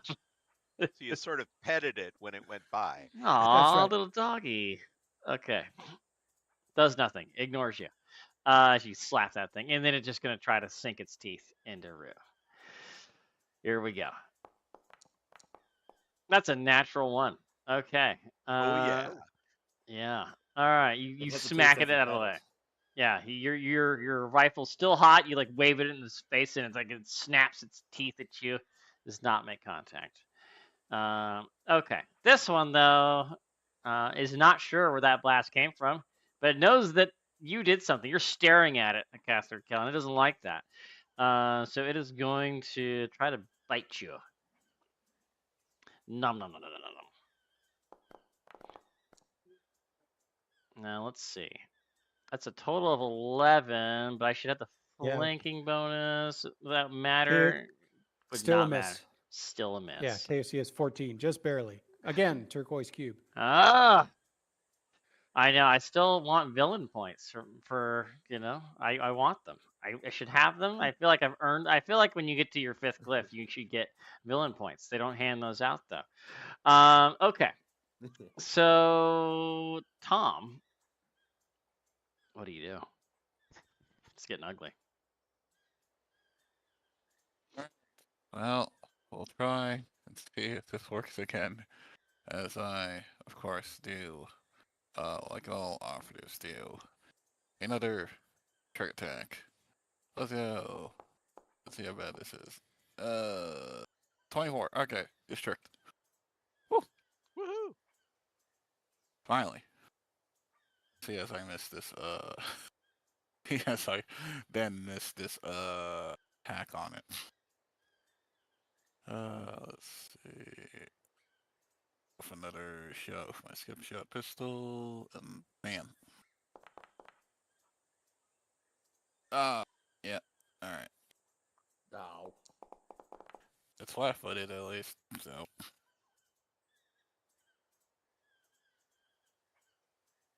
Flat-footed to you. Oh, yeah, it's flat footed to me. Please Yeah. forget about that. Yeah, you gotta hit him for it to be flat-footed to everybody else. Friendly local game bot.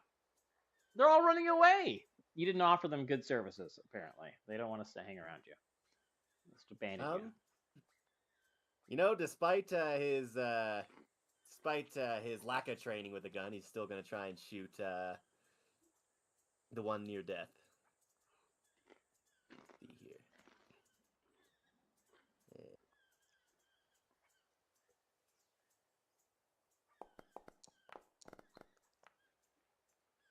Oh, bummer, dude. It says I have no ammo left, even though I shot one bullet. So Oh man, you got a bum gun too. Oh, I swear it's full. Did you buy that And from then the he's going goblin to- and the spike? What happened? I guess so. Yeah. You'll move back, and that's his turn. Okay. I'm sure you have ammo. Just add a battery or something. Yeah. It's a damn pawnbroker, Jacomza. Screwed you over. Okay. Cathro Cal, you're surrounded. Okay, as a move action, I'll draw my rifle and I'll just do. Oh no, total defense is a full action, isn't it? That Or is standard action. That is a full action. Total defense. It's a full. I'll just do total defense then. Total. I'm flanked. defense. They're gonna definitely attack me again. Total defense. Total defense. I gotta refresh my memory. Total defense. I know it gives you plus to bonus star. Yeah, +4 to AC. Yeah, okay. There was something really, That's helpful. really good. Well, hopefully there will only be one attacking you shortly. I'm working on that. Total. Looks like total defense is a standard. Is it standard? Oh, you defend yourself as a standard action starting at the beginning of this action. You get a +4 bonus to armor class. You can't combine total defense with other actions that increase your AC, nor can you make attacks of opportunity while benefiting from total defense. So it says attacks of opportunity. Oh, but you can't attack as a move action, clearly. So you could move as well. So it's a standard action? Standard. Okay, then I'll draw the rifle. Then you'll try the walk. Okay. Yeah. You could do a 5-foot step west and break the Only if I want to not draw the weapon. Yeah. Oh, that's right. My bad. You're correct. Yeah, I'm only first level. So he's staying in the flank train. Yep. Rue. What you do, Rue? Well, I'm trying to take a 5-foot step to the northeast, and I am apparently not explaining this correctly to Foundry. North, east, right there. Yes. Yeah. That is what I wanted to do, exactly. Guarded step to the northeast, and now I'm going to try and finish the creature that is wounded. Okay, miss. Come on, No! miss.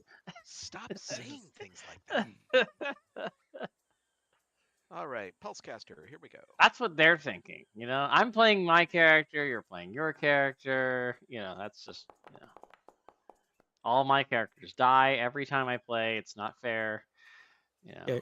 Remember, his AC is penalized by 1. So. Oh, excellent. You're still staring him down, huh? Yeah. Yep.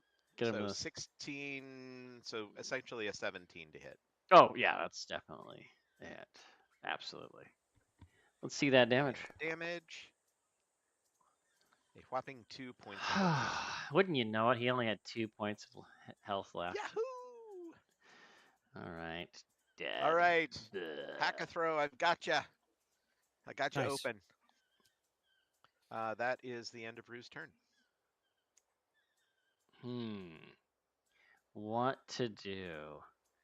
Well, if I stay right here, I can make a Costro my dinner.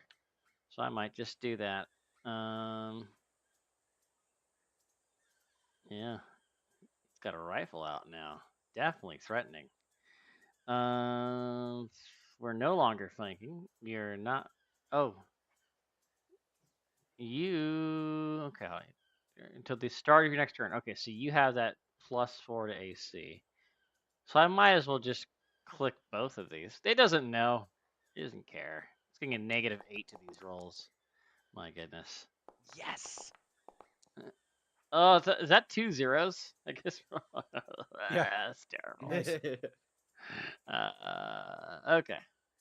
So, yeah, it's trying to bite at you, and it's like it does make contact with you. It's like its nose gets in there, and it's like when you're like looking at a fence, and there's just like enough room for you to see the dog's like mouth is like, and it goes in, but it's like comical, and it's how much aggressive it's being, and when it can't actually do anything to you. That's kind of what you're seeing as you block the blows over and over again.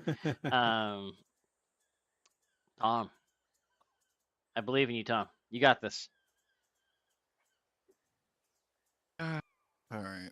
Let's see here. Doesn't sound Let's like you see believe if, in you, though. I believe in you. no, I've had different. Oh, yeah. No. Okay. I'm just gonna shoot this guy. Totally sees you. Knows you're there. Doesn't care about you. You're not a threat to him.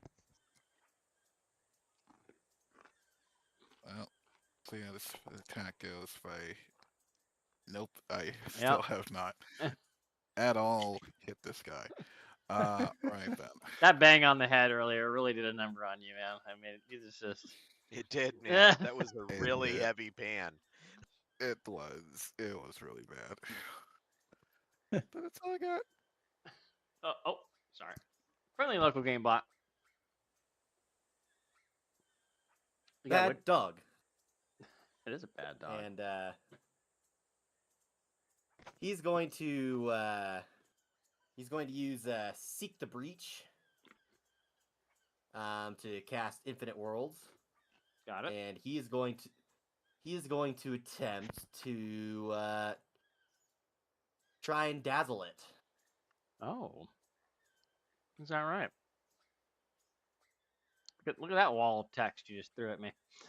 Wow. yeah. Look at scrolling and scrolling, so much scrolling. Okay, so what do I need to give you? Like a will save or something? So, Fortitude save, actually. Fortitude save. Okay. What's my DC? Doesn't matter. All right. So he didn't succeed the Fortitude save, so they are dazzled for 1 round. If they roll a natural 1 on their saving throw, they're also blinded for 1 round. Also blinded. Oh, yeah. Let's go. Okay. We have. You have to sing the song when that happens. Blinded by the light. Okay, blinded. That also makes them flat-footed, because they're blind. They can't That defend dog very is well. blinded by the light. And dazzled. Yep. Let's just stack those conditions, because that's really what Paizo games are about, is stacking the amount of conditions on. Oh yeah, that's what first edition's all about. Great shot with that. And well, I like where he's at, so that's his turn. Okay. All right. Cathrokel. This thing. Okay. Now it's like biting at the air, like for things that don't exist. We're like almost more worried about it now that it doesn't seem to be attacking you directly. Yeah, I've just checked my overbearing stare ability. It doesn't say that the target has to be able to see me, which is kind of weird. I feel like it should. It should be aware of your. I feel like it should be like a gaze attack, right? But it doesn't actually specify that anywhere in. I'm not anywhere going in to the worry about it. ability. All right. Well, in that case, he can give me a will save for 14. Okay. That's a swift action to do that. Oh. Yeah, All right, it's that's it's fine. because Hills and valleys. Dog creature. Okay. it's because he can't see you, right? Right. It has no effect That's on him. He's All right. immune. I'm gonna move up here and give him a shot with my plasma rifle. So I have to target him. And there we go. Let's see what we get. There you go. 15. Yeah, But he is flat-footed. yeah. You got And everything else. him. All the things. Oh, a whopping 2 damage. 2 damage. All right. All right. Here we go. 2 damage. Yeah, the D10s have not been kind to me today. Well, they have not. We're at the top of round 4. Can you believe it? I can't. Rue. This thing Rue is will- blinded. It's like struggling. It's about to roll on the ground. It's What do you do? I think we should mock and deride it now, just as a thing. But Rue will target that. She will use her move action to do her combat tracking. So she has combat tracking, and she will now shoot the thing.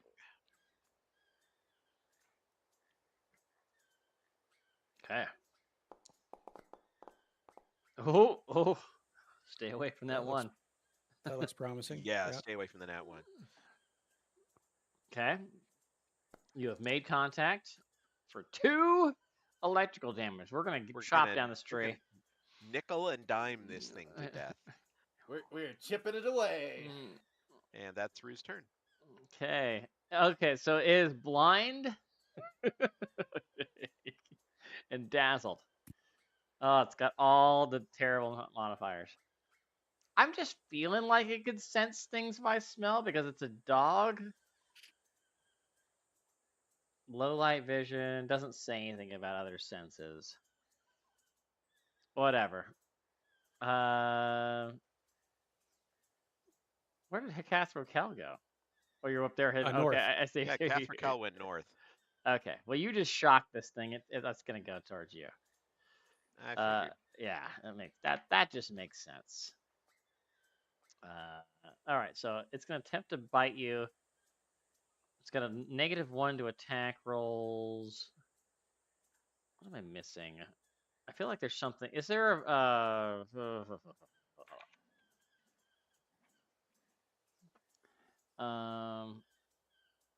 blinded? I feel. Is there a? It's been a while since I've had a blinded I creature. think that's a 50% mischance. Yeah, that's what I was thinking. Is there Yeah, total concealment. concealment? Okay, so let's. Well, you know what I like to do to make it extra disappointing? I like to roll the attack roll, find out that I hit, and then roll the concealment afterwards. So. I respect that. Okay, miss. Well, just now it's just for funsies to see if I would have mattered anyway. Oh, well, It was almost on the funny number. yeah, it was almost on that number. Okay. Well, that's that. It struggles. Tom, I really do believe in you. It's just not sarcastic. I want you to hit. I feel like it can't see you anyway. So I mean, come on. Go, Thom. Do the What's- thing. What skill are you using for your trick attack? It's stealth, though it's the Oh, same okay. as my mysticism, so it doesn't really matter. It's totally not see you. Yeah, and then we'll try this again. Feel like it's gotta hit, Elliot. It's gotta hit. Yes. Barely. Yeah. Do not underestimate blinded. You did it. I get the trick attack damage. Let's go.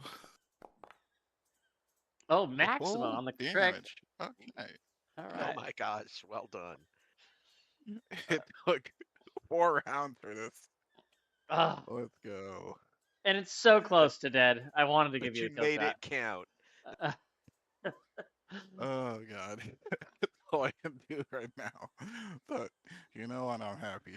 Well, yeah, 8 damage. You did more damage than anybody else. That's great. Uh, friendly local game bot. I am curious. When does this blinded wear off? I think it might It was wear off. it was blinded one round and then dazzled one round, right?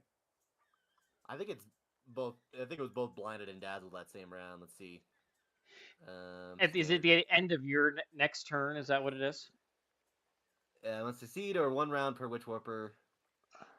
It's also blind. So yeah, I think it's done now. Done now. Okay. Okay. Yeah, All right. Well, that's too bad. it is. Yeah,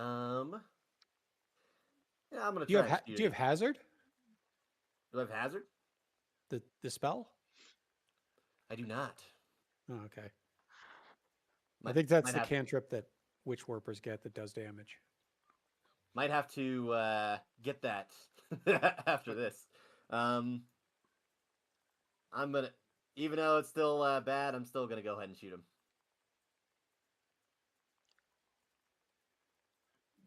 Bring it on. Oh, so close. That's my turn. Now wait a minute. What are you doing? Is that KAC? Oh, you got a semi-auto. Okay, yeah, never mind. Yeah. I was gonna say if it was EAC, then I would have asked if you had a cube, because these guys. No. I do have a cube, but I don't. I wasn't shooting with an energy weapon. There you go. Okay, a cutthroat kill. What do you got? You know what? Yeah, I don't really have anything I can do with my move action, so we'll just shoot. Sadly, this gun is unwieldy, so I can't full attack.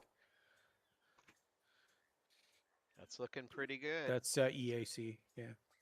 So Yeah, you got it. there we go. All That's right. decent. Hey. You couldn't not kill it this time. Just needed one more point of damage. That's all we needed. Tom couldn't finish the job, but he got it there most of the way. So, the second one goes down. Blah. Yahoo! And now you can get a better look at these horrific looking things that are all stitched together with. I mean, are they multiple animals? Are they the same animal but like different parts of it? I mean, it is weird looking, this thing, and it's got some sort of cybernetics in it. It is just horrible to look at. This is called a leporine. Leporine. Leporine. Again, it's a CR1 creature. All it does is bite you. It's got pack attacks, so they would have had a +1 bonus if they were adjacent to each other, which I did not do. I went for the flanking. And also they have powerful legs that they can use to get really fancy jumps out of if they need to do that. They jump over things or jump into things or on things, so they can do that. Let's end this encounter so people can move about the cabin if they want to. And I think that's really all I can tell you from the stat block specifically. That's all it's in there. Thom probably needs to do a 10-minute rest. Yeah, it wouldn't hurt for me either. Yeah. On your character sheet, there is a button on under the energy AC. It says 10-minute rest. Only rude. You don't have any resolve apparently because you're dead. Let me fix that. When you import characters, they don't put the resolve on them. So there you go. Thank you. All I love having resolve. quirks of the system. Yeah. I didn't take any damage, but I'm gonna Oh, go ahead there and it do a is. 10-minute rest so I can get another use of Seek the Breach. Okay. Gonna spend some resolve for that. If you Yep. get that boon on Paizo's website, then you can use all the enhanced things for resolve also, like those extra attacks and extra moves and all sorts of other fun ways to spend resolve. Definitely worth buying per character if you're looking for something to burn ACP on. All right. Let me make sure. I'm gonna pause it here for a minute to go grab a drink and use the restroom. But I just want to make sure anything else that we. I'm gonna give you the rest of this information on this spot first. Okay. Their feet does match the animal tracks in the area, so you can confirm these are the animals that were stalking the two lovebirds. There is a single set of larger tracks that do not match. And looking around at them, you determine that these tracks do not match. Actually, you know what? I'll give a. Does anyone have life science? I do not. Rue has one level of life science. Okay. She has a whopping 4. Okay. Total. Well, give me a life science check just to see if you get this extra tidbit.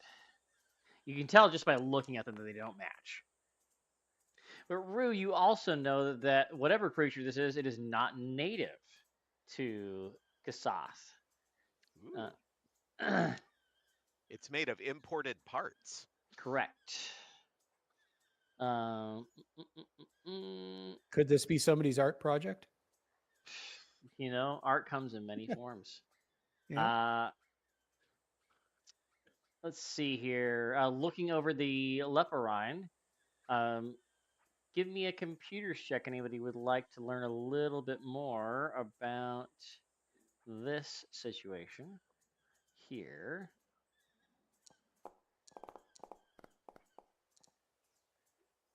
Okay, Nice. Rue. You can All confirm over it. that there is nothing that matches the description of this animal or any of its parts that are on the ship's manifest of anything imported biologically in the recent past. That they could potentially be a part of some sort of research program or conservation effort, but the tags don't match anything in the manifest. So whoever is doing this, they're doing this on the download. They're definitely smuggled in these things. Let's see. You guys know about the tracks. Tracks matching the natural just attacked. Yep. There's a glint of something bright, barely visible in the bushes. You find that is a shattered syringe of the type to be fired from a needler weapon. Like a biohacker in the bushes. David Attenborough is out there somewhere. There's a chemical inside the syringe of some sort. Anyone give me a physical science or medicine check to determine what the heck that is? I take it that's trained only. Physical science is trained for sure, and off the top of my head, I know that one. Medicine is also trained. Yep. Yeah, it has a little cross by it. Yep. Anything with the crossbite is trained only. Yep. Anybody else? Rue has physical science. Not much. Rue's the expert here. That's why you were selected for this mission, clearly. I guess. Nice. Hey, I'm not going to be hitting anything. So, you know the chemical inside the syringe is residue from a very powerful tranquilizer that is used on large animals. Anyone want to try it? I'm gonna lick the inside of these glass shards. It's like Will Ferrell shooting himself in the neck with the tranquilizer. Oh yeah. No, so to be clear, it's it's a broken shard. It's not an actual tube Oh, okay. of it's just residue on there. Right. Okay. So we can't stab anybody with it. No, don't be thinking, "No, I'm gonna use that trinket that I got." No, you don't. We definitely need to like bag that and keep it for our Evidence. investigation. Yes. Bag 'em and tag 'em. Okay, Alright. just for the record, the spot that we find this, are there humanoid tracks there? Yeah, so the tracks that you from that lover's nest led to this area, and there was like a blanket and a picnic basket, and then it was like all torn up. You found those clawed marks. Then you found again. So now where you found this, there was those footprints of somebody else, or something else. Oh, third party. Okay. Third party. And then all the tracks, the mystery tracks plus the two from before, which you assume are Nidir and Hosa, are all sets of 3 tracks lead down a short game trail past a keep out sign to another clearing, and there's a tarp covered in mats of grass held in place by transparent netting that's been pulled aside to reveal a tunnel leading underground. Ah. Whoa! Oh. Wow, if the lovebirds built their own tunnel, they're I- serious. I feel this is where we should be going, but I wonder if there is any information to get in the red corridors before we go down there. So I'm just going to throw that out there, see if people wanted to. go to Yeah. the red corridor first. Well, I'll tell you what. We'll pick that up after our little break. It's about 5 minutes till. Why don't we go until about 5 after, and then we'll jump right back into finding out where we're gonna go from here. As Okay. we pause for Alright, station sounds good. identification. That's right. Alrighty. See you shortly. So yeah. See you shortly.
She's got a lot of opinions.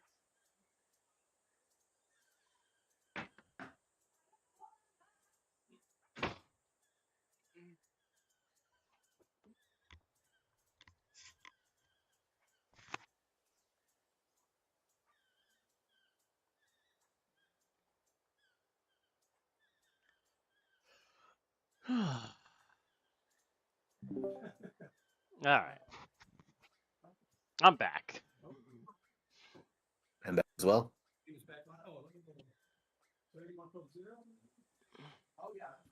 Back. Yay. I will tell you guys though that if you guys decide not to go to the other place, I mean, I'll definitely give you the lowdown on what you would have learned there. So don't feel like I'll never know. If you don't want to go there, up to you. I mean, you guys are here. You find this thing. I mean, to me, it makes sense that you continue down as you're here, but maybe you want to go back and figure it out. So up to you guys.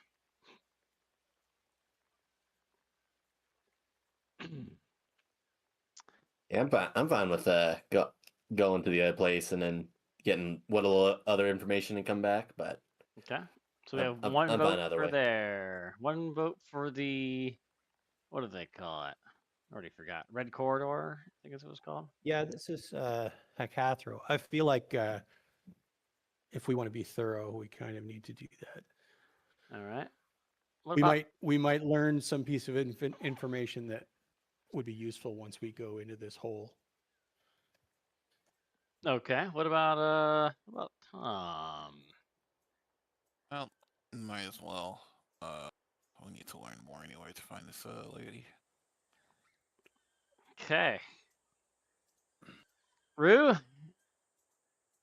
I'm just excited that I figured out how to move my token. Shout Okay. out to my friend Chris who told me.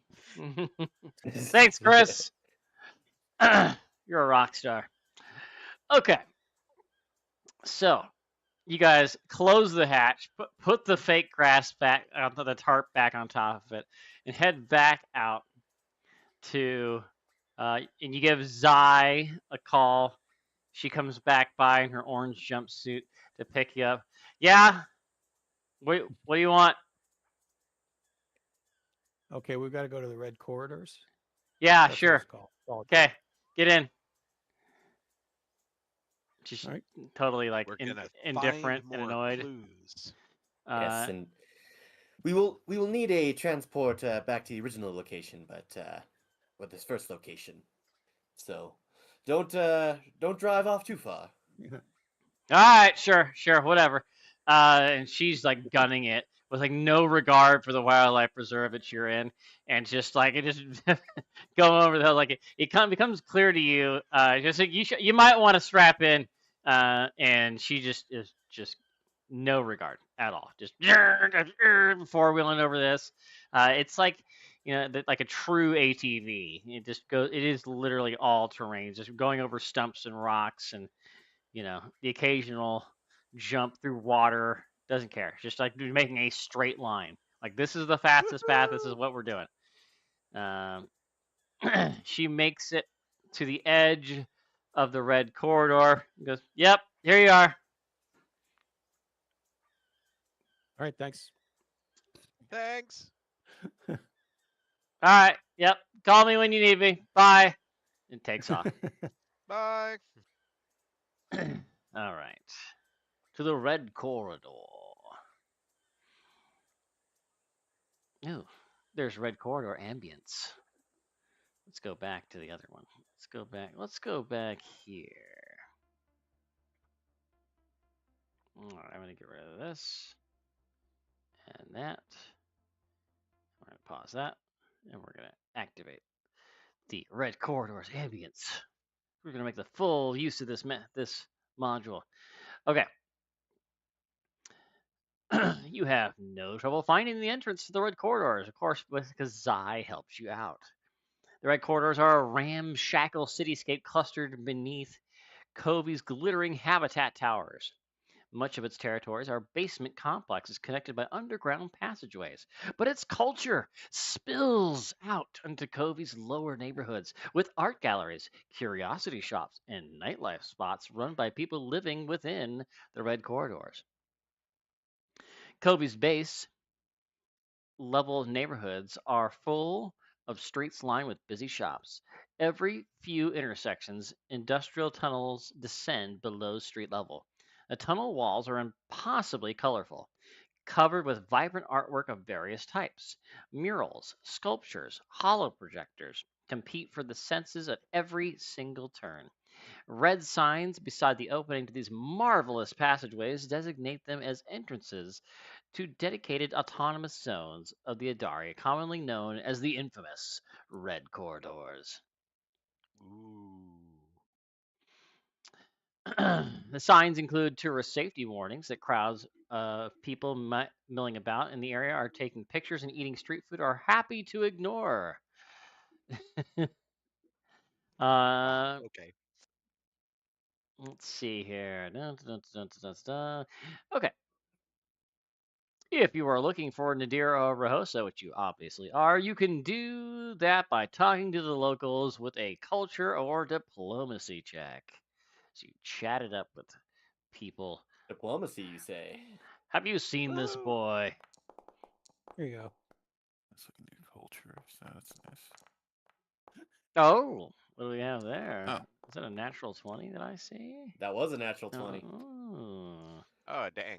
Well, so much for that. I was Good kind of job. hoping Tom would get another natural one here, just to we can keep that whole pot thing going. All right, So Catherine mean. Kell, Yeah. you have right out of the gate, you have done some sort of social faux pas, and you are being ignored by literally everyone around Well, you. hang on. Can I use the cube? It's not. No, will make no difference. Um, Tom, some people are really intrigued with your hat. Want to know where you got it. Where's that style from? They think that Tom is actually some sort of. They mistake Tom for a walking art piece, like he's a like part of a show or display. And they just can't figure out. They feel like they've seen him somewhere, but they can't really place it. But they're not really taking you seriously with any questions that you ask. Rue and friendly local game bot, you do learn some things. There is a teenage farmer girl often sold her weaving at the open air market down the street. For many years before that, she often helped other farmers set up their booths at the market, starting when she was just a small child. But no one's seen her for at least a week, maybe two. Nindir often spent time at the local art gallery called Perspectives. Perspectives is a cooperatively owned by a group of artists living as part-time commune in the Red Corridors. A Trox sculptor named Brakek and a Kasatha painter named Kayla handle most of the gallery's businesses. Kayla's oldest child, Rahosa, is Nindir's age. Nindir and Rahosa were often seen spending time alone together, a common euphemism for dating around the city.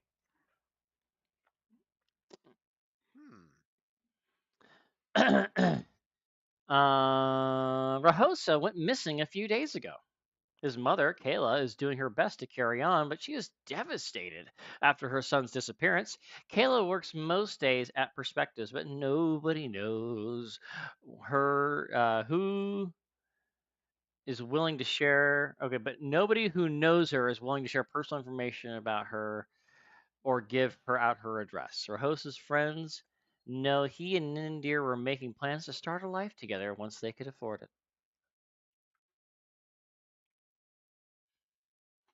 Hmm. Okay, let's see what else. But you can make your way to the Perspectives Art Gallery because that seems like the most where you're going to get the most information out of this. Because of that, you've Sounds discovered at good. least that's Yep. where Rahos's mom works.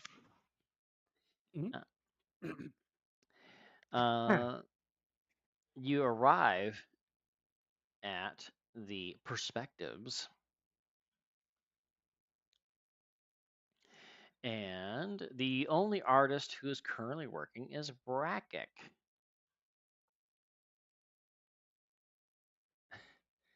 It says he's a Trox, but I feel like this is not a Trox. But whatever. This is the artwork they gave me. Oh, okay. No. Oh, I mean, it's I just get. those are his. Well, it's just a It looks face. like he's messed up, Yeah, but yeah, they do have the mandibles, right? So they do have mandibles. They had the vestigial arms too, but well, this Well, is just his he's head making and art. shoulders, right? he's currently making art. Yeah. Yes, he's a sculptor.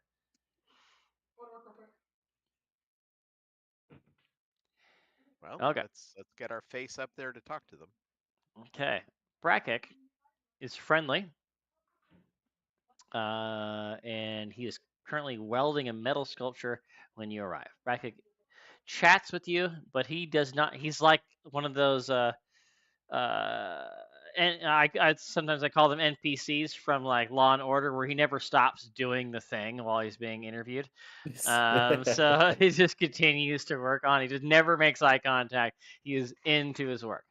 Friendly like local game bot. What's the question you have for Brakic? Hello there. Have you happened to seen Hosa and Nadir around? No. I saw. Well, in India, I saw her like I don't know, a week ago, something like that. Rahosa was meeting up with her at their usual place. I admit I was starting to get worried about them. They usually weren't so secretive. Then Rahosa stopped coming home. Poor Kayla's been worried sick. I'm worried too now I think about it. He's been gone for How like, long ago was that? oh, like 3 days ago. Kayla made a report to ship security, but young people go missing all the time around here. So, the so called authorities move slowly and carefully here in the red corridors.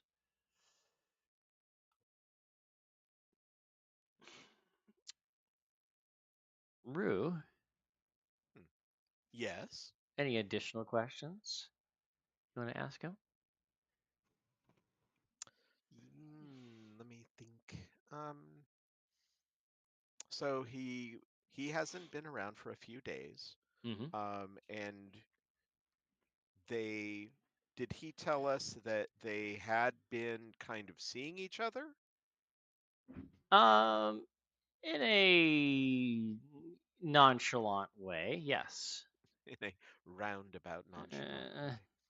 Um, any idea where they, where he might have gone last, or where, you know, was he headed out to see her? Was he going home? Was he going out for the night? oh, they probably met at their usual spot. There's a lookout point near the lake they like to go, and Rose has said the first time Near took them there, they followed a trail on the steep side of the Lake of Memories. The trail was marked with a stone statue that looks like a Virix with long horns. Osa says Hmm. Nadir called it her guardian. Sorry, I can't be any more specific. I've never been there myself. Did we see anything like that? You did, yes. Excellent. Oh, thank you. Thank you. And anyone else have questions?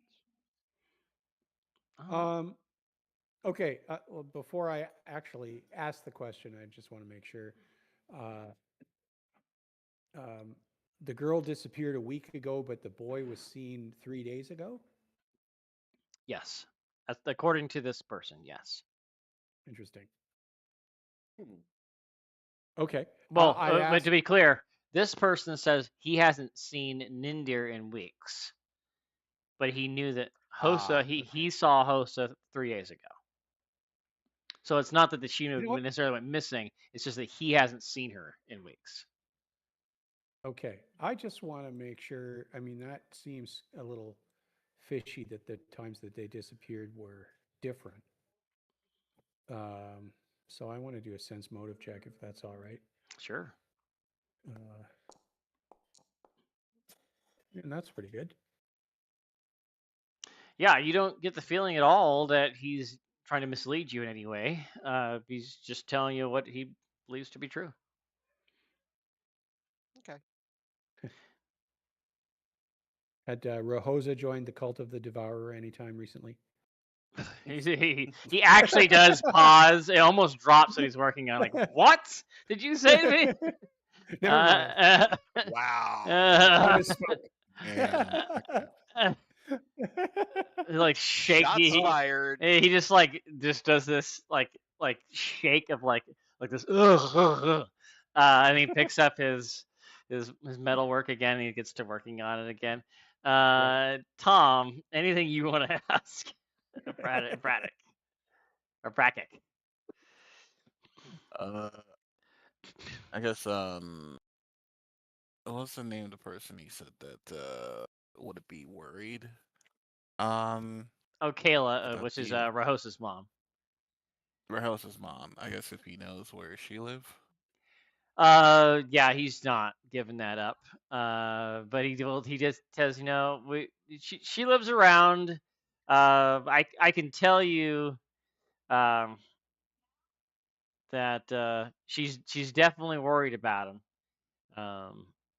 But yeah, I can only assume that she's resting right now. But I don't actually know. But yeah, he's not giving up where she lives. Okay. No way. He's taking it to the grave. That information. Dang. Um.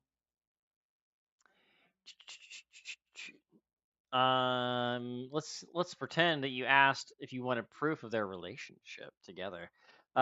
He shows you. Braddock pulls out his commune and he shows you photos taken from a recent street festival that show both of the teenagers posing together, plus a few candid shots of Nindir spending time at the artist commune with Kayla, Rahosa, and Kayla's other children.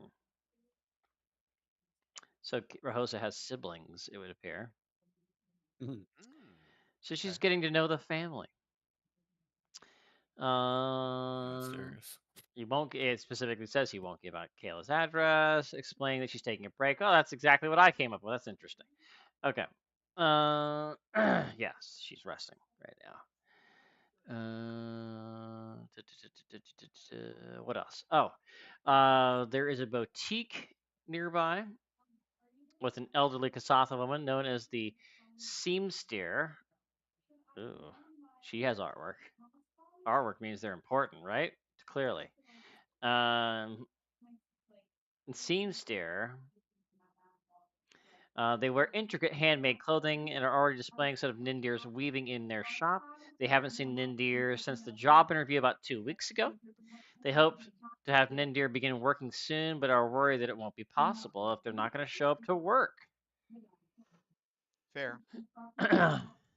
And the last bit was finding the secret spot, which you guys have already found. So I guess from this piece of the investigation, you know that uh, I guess you might even say it's somewhat, expected for teenagers to be doing what they're doing, right? Nothing nefarious seems to be happening. It's kind of that Romeo and Juliet situation, where there's two different lifestyles and communities, and it's frowned upon. Maybe on one, definitely on her side, on Nindir's family, would probably definitely frown on the relationship with the Red Corridor's family. But it seems like Kayla and Rahosa are not opposed to any of this. So, you know, You know, um, I'm getting the feeling that regardless of which place we visited first, either the farms or the red corridors, we're basically getting the same information. mm, Could So, be. kind of like from different the angles. main Yeah. clue, Yeah, the main clue seems to be the secret spot, which we've already found. Yeah. So Well, I'm willing to head back unless anybody else has anything else they want to do.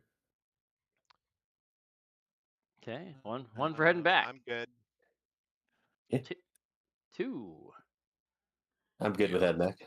All right. Yeah, let's just head back. Yep. I feel like 'Cause we it- need to go down the tunnel. Because it's just like the red corridor is like, oh yeah, she did have a relationship, and then Mm. the place we first visited is like, it's like we don't know what happened to her. Yeah, except that the mother thought that she might have a boyfriend, right? Yeah. Yeah. She had some suspicions, but she didn't actually know. Yeah. All right. So, you call up Zai again, and Zai picks you up.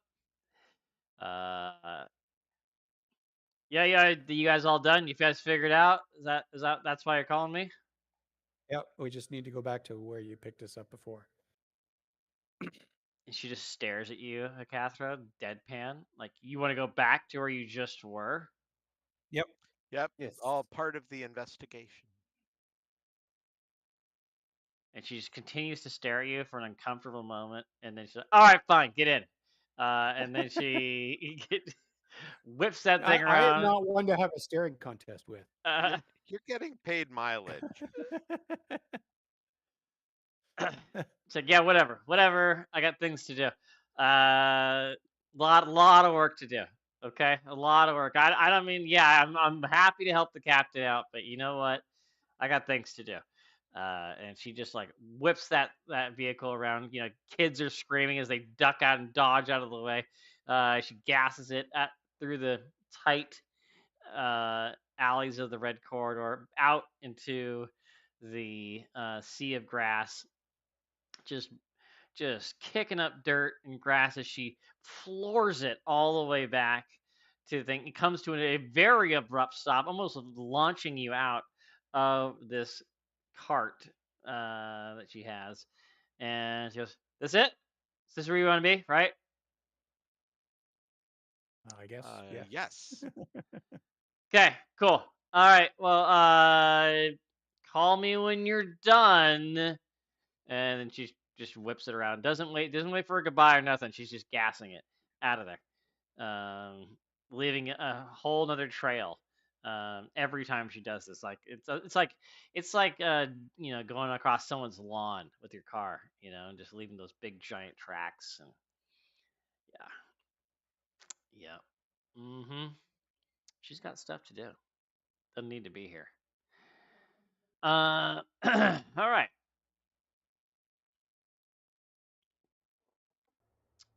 That was a bit of a giveaway there.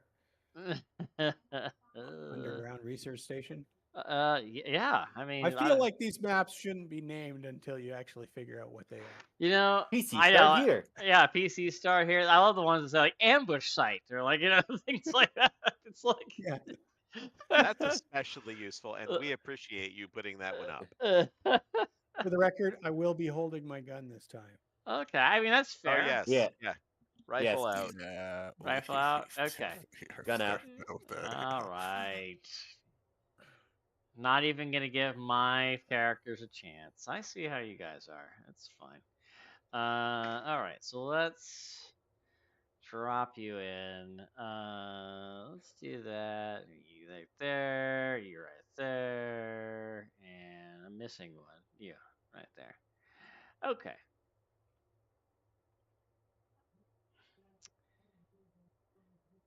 The entrance corridor.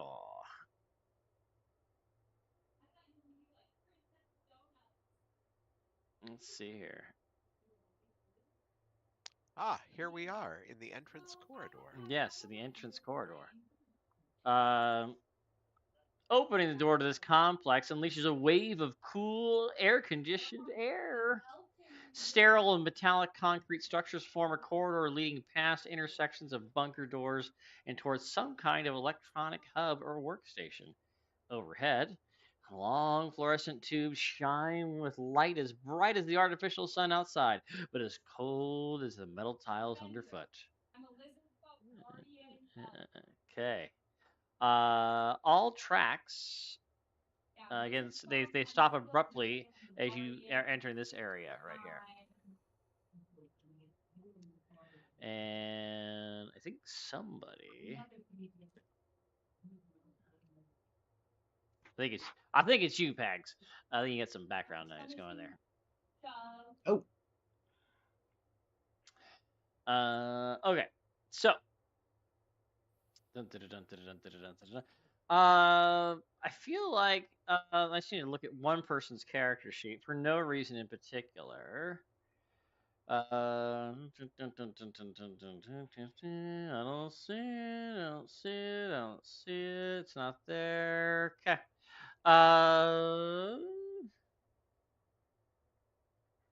What do you do when you guys enter this room? Tom, what are you doing? Well, honestly, I'm gonna try here around here. See if we can hear any strange noises besides, dang it, whatever Okay. this place is. Do you want to perceive what things? Essentially. Okay. Go and give me a perception check. All right.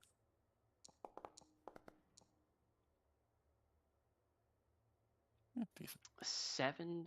Nice. Okay. All right.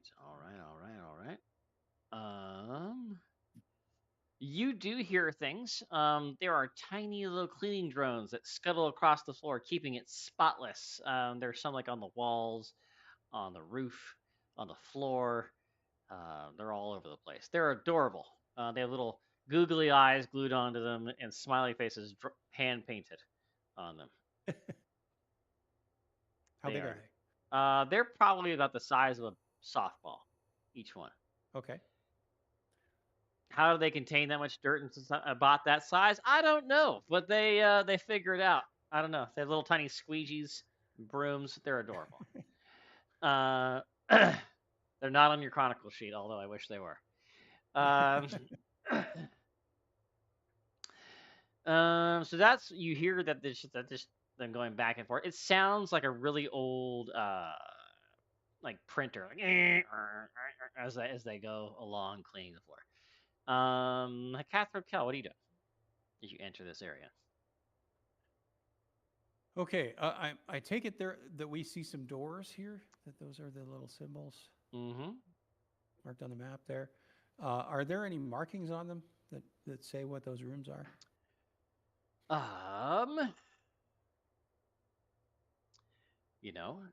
It doesn't say. So why don't you give me a perception check, and I'll decide at that point. I'm specifically looking for one that says Evil Mastermind's office. Oh, yes. Got it. They always have that one. Yeah. What's going on here? Why do I keep... Because they have to give you their evil monologue. So. Darn it. Oh, you know what? I see what's happening. Do you? I keep updating the character that's on the map because there's stuff on that I bought since last session. But then you delete that character and use the whatever archetype. Ah, yes.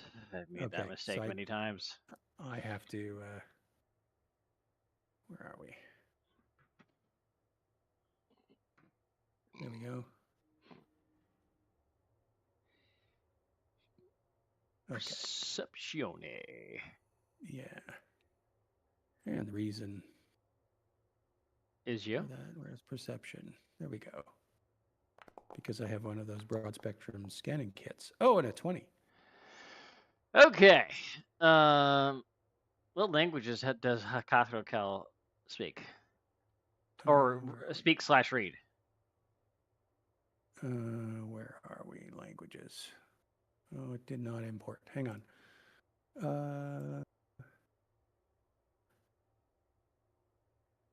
There we go. Common, Riforian, and Draconic. Okay.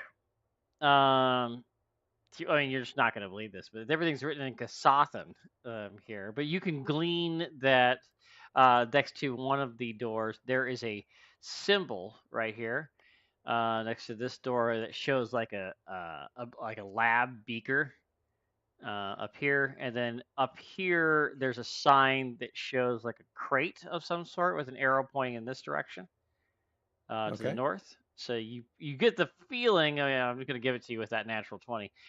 This is a storage facility to the north, and that there is a lab of some sort to the west. Okay. Well, I pass that on to everybody else. Uh, That Can is Rue excellent check- information to know. It is. Can we check the door to the west then? See if it's locked? you can, but Catherine Kell, you also notice something else as you're looking around at all of these signs, or looking for signage, we'll call it. You also notice that there is, in fact, a a thing with a thing Ah. that's near the door here. And it looks weird and off. Um, and it looks like it might be some kind of trap Aha. if not dealt with properly. Or Okay. you could just avoid it entirely and not touch it. There's also that option. Right. Okay. Oh, Rue is having Just- none of that. Does it look like Does it look like something you step on? No, trip it no. by stepping on it? It's when you interact with the keypad to unlock this door, it's definitely going to shock the crap out of you. Okay. So I will point that out to the more mechanically inclined people. okay. Well, the mechanically inclined people have one of two options. One, you could hack into it with a computer's check and bypass it entirely. That would not disable the trap. It would just get you through it. So meaning that like when you try to come back, if you come back through this door later, it would still be able to be activated this way. So it would require another way to get through it. You could also attempt to use engineering to just disable it outright. So what would you like to do there, Rue? Rue is all about let's just engineer it and disable it outright. Okay. All right. I have Trapsmith's tools if you need them. Ooh, yes, I would love to borrow those. Rue is Yeah. generally more of the engineer than the trap person. It's a +4. Let me put that up there. +4. Woohoo! Yeah, specifically to disarm traps. Mm. I have it because it works for magical traps too. So I'm the mysticism guy. Got it. All right, and situational bonus would be +4. Yep. Okay, if I've done this right, we'll have a +4 added to the roll.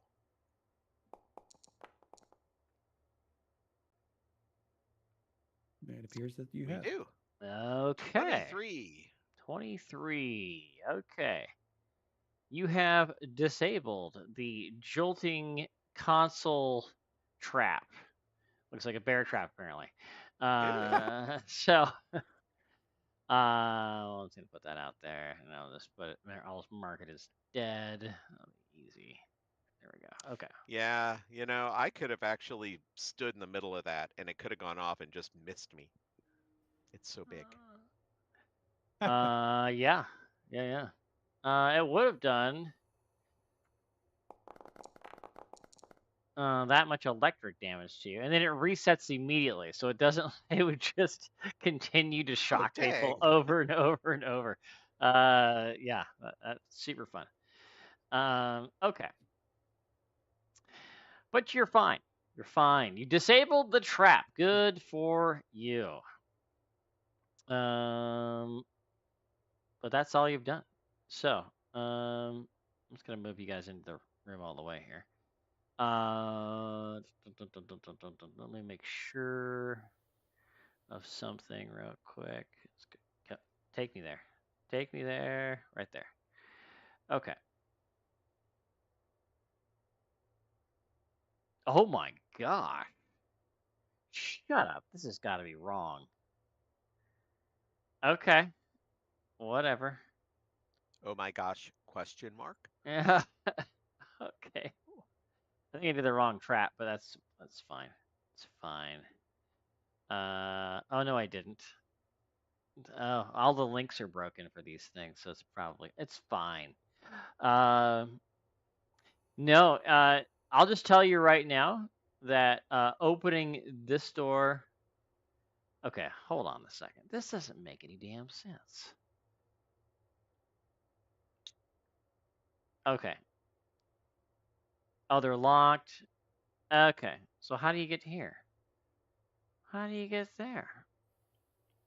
Okay, so you can get this one.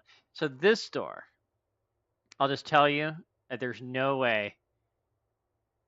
I mean, just no way. Short of a natural 20 that you're going to open this door. I guess you could try, right? But there's Can we take no, 20 though? no, absolutely not. It was a nice try, though. Yeah, it was a good question. The DC is absolutely insane and should be completely outside of your reach to open this door right here. This one, on the other hand, is not. But this one right here is insane. What it's going to require to open. So, and then to break it down, I'll tell you to break it down. DC is DC 55 athletics check to break it down. I don't know anyone that could do that. Maybe like level 17 and up, maybe. I don't know. Not even then. Not even then. I don't know. DC 55? DC 55. I'm not making it up. Check the stream later. That's what it says.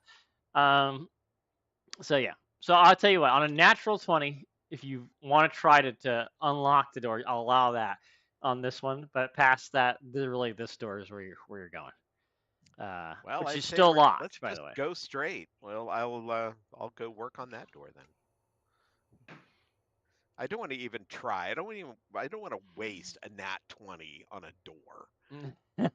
By the way, the Trapsmith tools are only 20 credits, so you should probably grab some. I totally should have gotten some. Thank you for that. Yeah, they're one of the standard toolkits in the core rulebook. All right.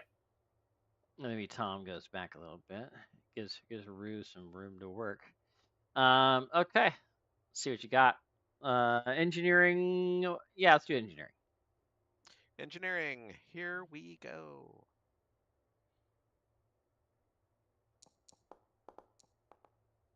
Oh. No. Okay. So yeah.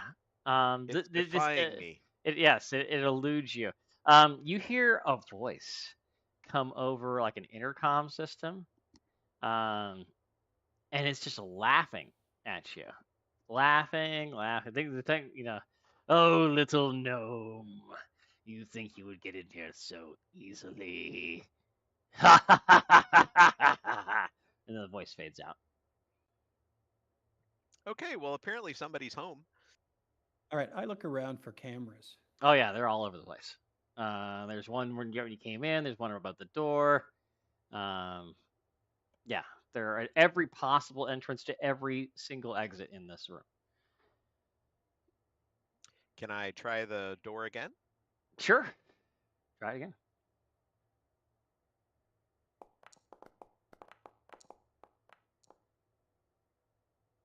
How about a 17? Just checking something. Oh, look, you've got one. You want to use that cube? I was wondering if my I felt that cube getting warm in my pocket. Yes, come here, turquoise cube. Yeah, the laughing begins again, but then the cube ascends out of your pocket, swirls in the air, shatters, and the door unlocks. Aren't these cubes like they rotate around our heads? They're Aeon stones? Yeah, they're Aeon stones. Yes, they are. They are indeed. Floating cubes. Okay, bucko. I'm through your stupid door. By the way, you need better quality locks. Silence. Oh yeah, sure. Run away. I see how you are. All right, you guys are free to move. Okay. What do you do? I'm gonna have my gun out. Guns out. Definitely. Yes. Guns out. Definitely having a look in here and looking for threats as I go in. And Rue will happily not take front line.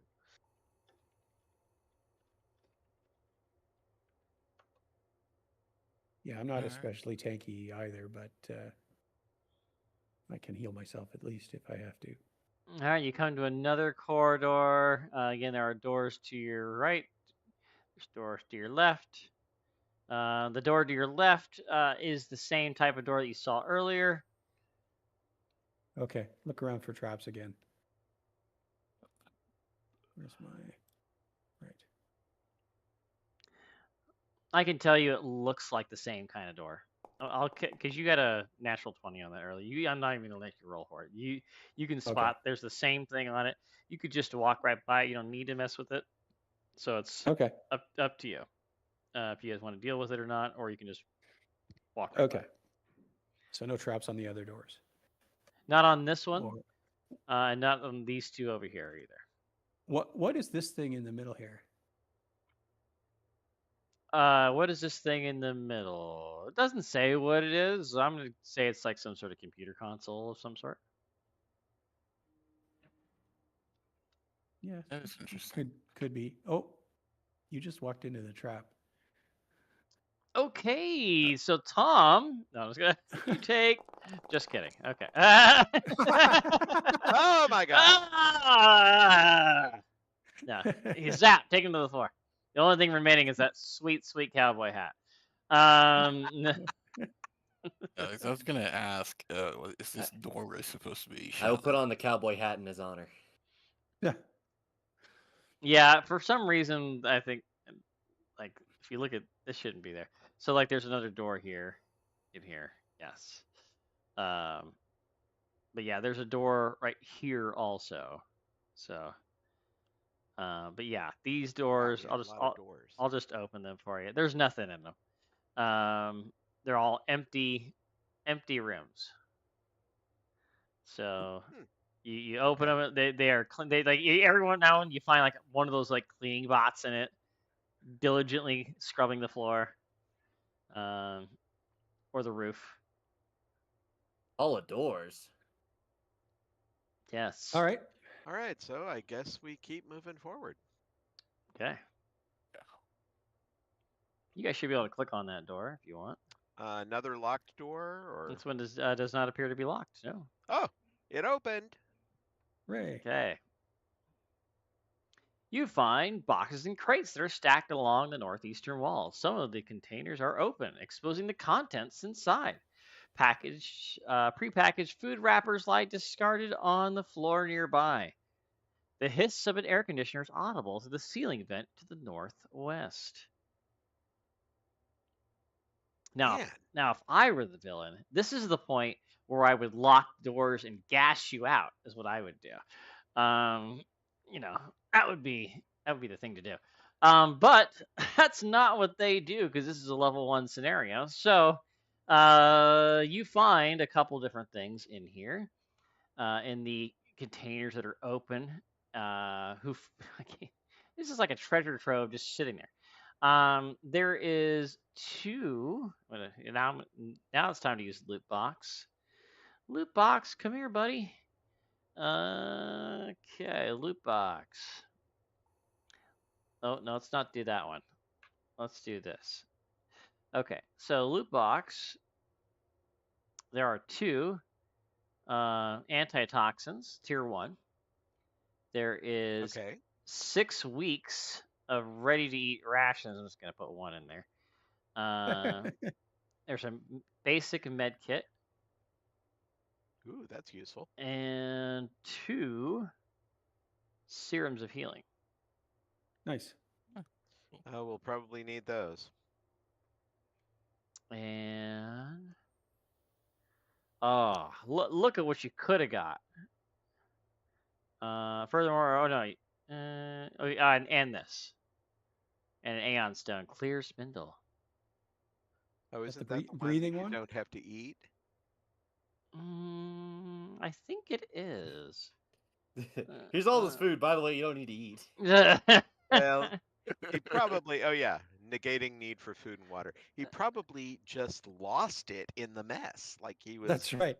scrabbling around looking for food and dropped it. Well, it's like you have those, but where's the fun in that?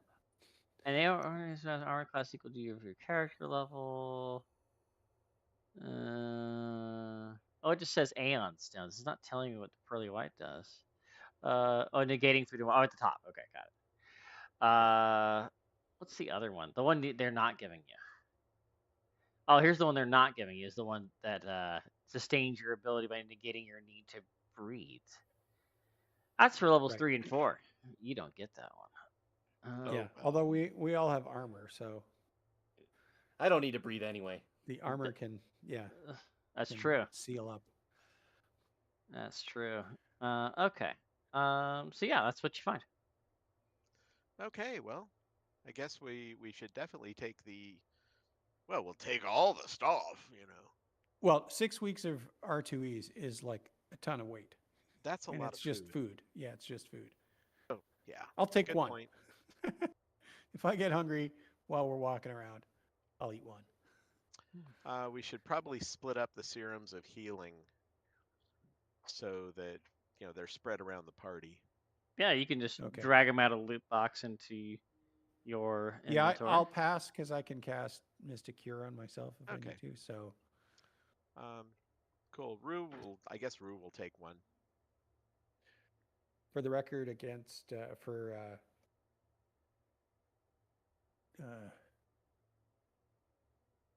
our robot friend here, they'll only do half the regular amount of healing.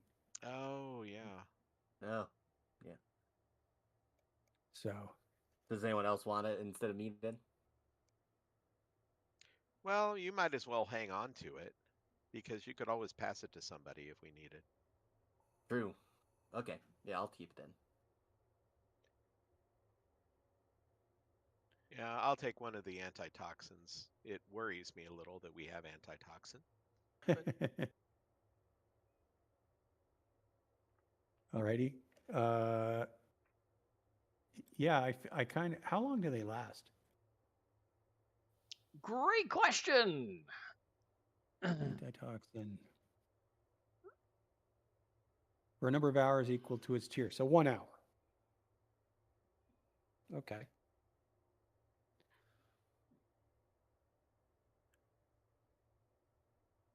+3 to medical. Especially to medical's tier, saving throws against foes for the hour. Okay, so one of the common misconceptions about this thing or the Pathfinder version is that you got to have it like in your system before it's needed. So you got to like take it. So instead of like taking it after you get infected, you got to have like flowing through your blood already. So well, if you take it after you're infected, you still get the bonus for subsequent rolls. True. That you have to make, just not the first roll. Yeah.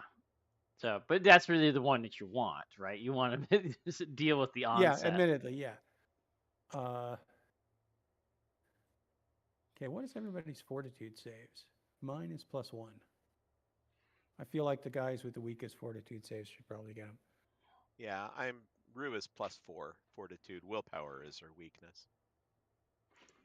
I have +0 in fortitude. What about the SRO?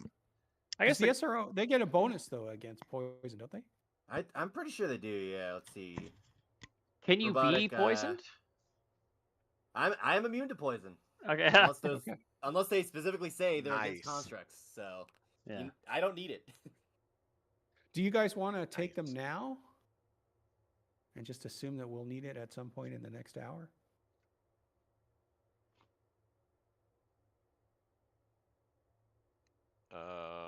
Dun, dun, I dun. don't have any information on that. I mean, up to you.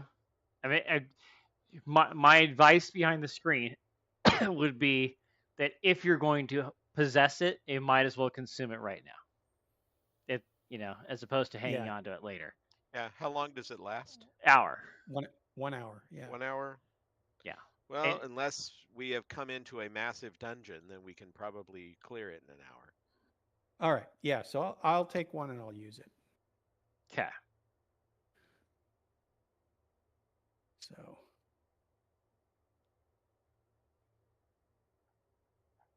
Okay.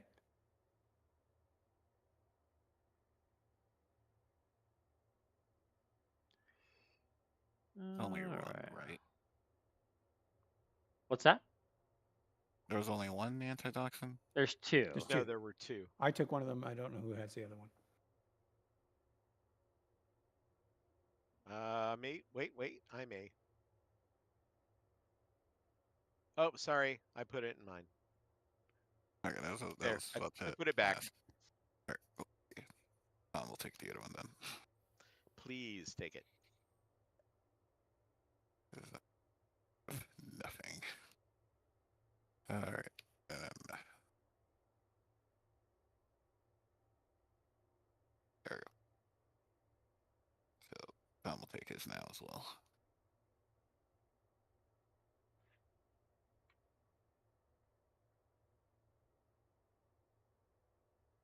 Wait, Right. you swallowed your tactical pistol by accident.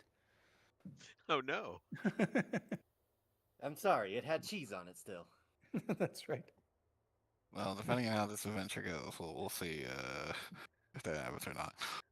We might get more cheese out of the deal. That's the important thing. Because dang, that cheese. Cheese is the new credits these days.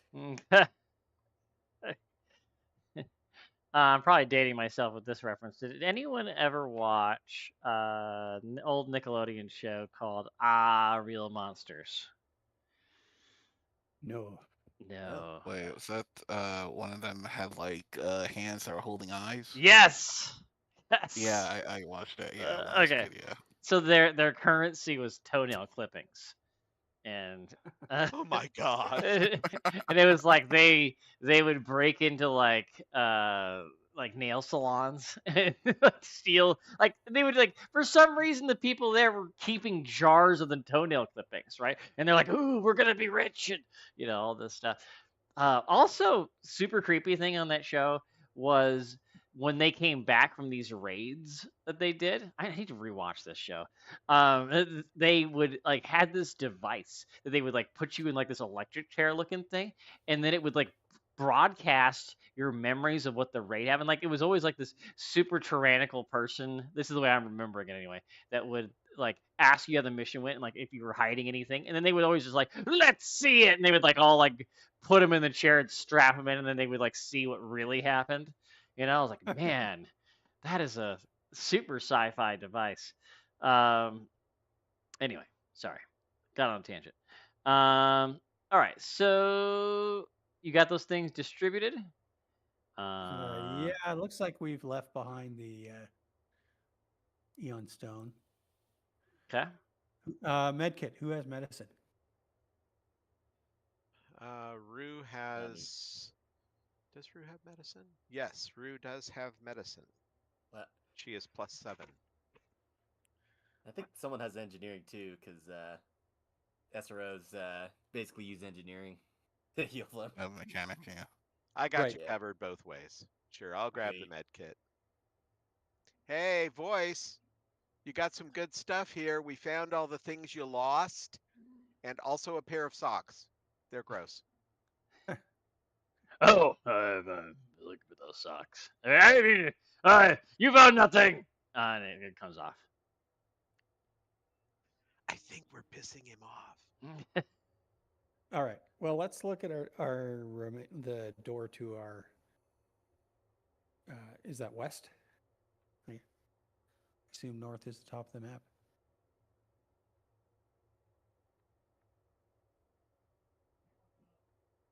can Let's check- see here. West. I can check West. for traps if that's necessary. I mean, sure, you can always look. Not hurting nothing by looking. So, not hurting nothing. Oh, natural one. Okay. It looks a beautiful door. Beautiful. There are beautiful door. definitely no I traps. proclaim it perfectly safe. It's and perfectly safe. Tell Nothing. everybody to go for it. Okay. Does the door Okay. open or is it locked? Well, you could always click on it and find out. It opened. There you go. New room, everybody. Okay, and I see, is that a computer terminal There's definitely something in this room. right there? Okay. The open concrete area faces an airlocked specimen cell to the north and a barricaded bunker door to the south.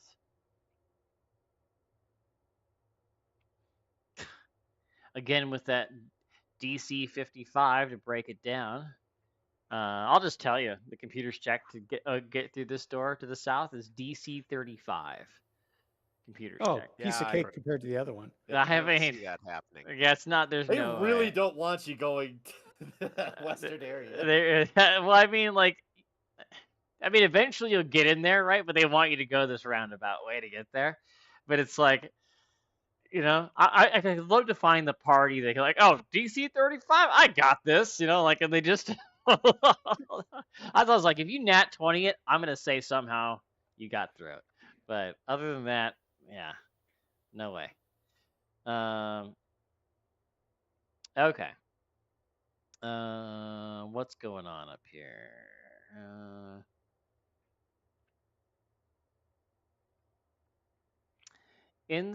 Inside, well, yeah. Doesn't.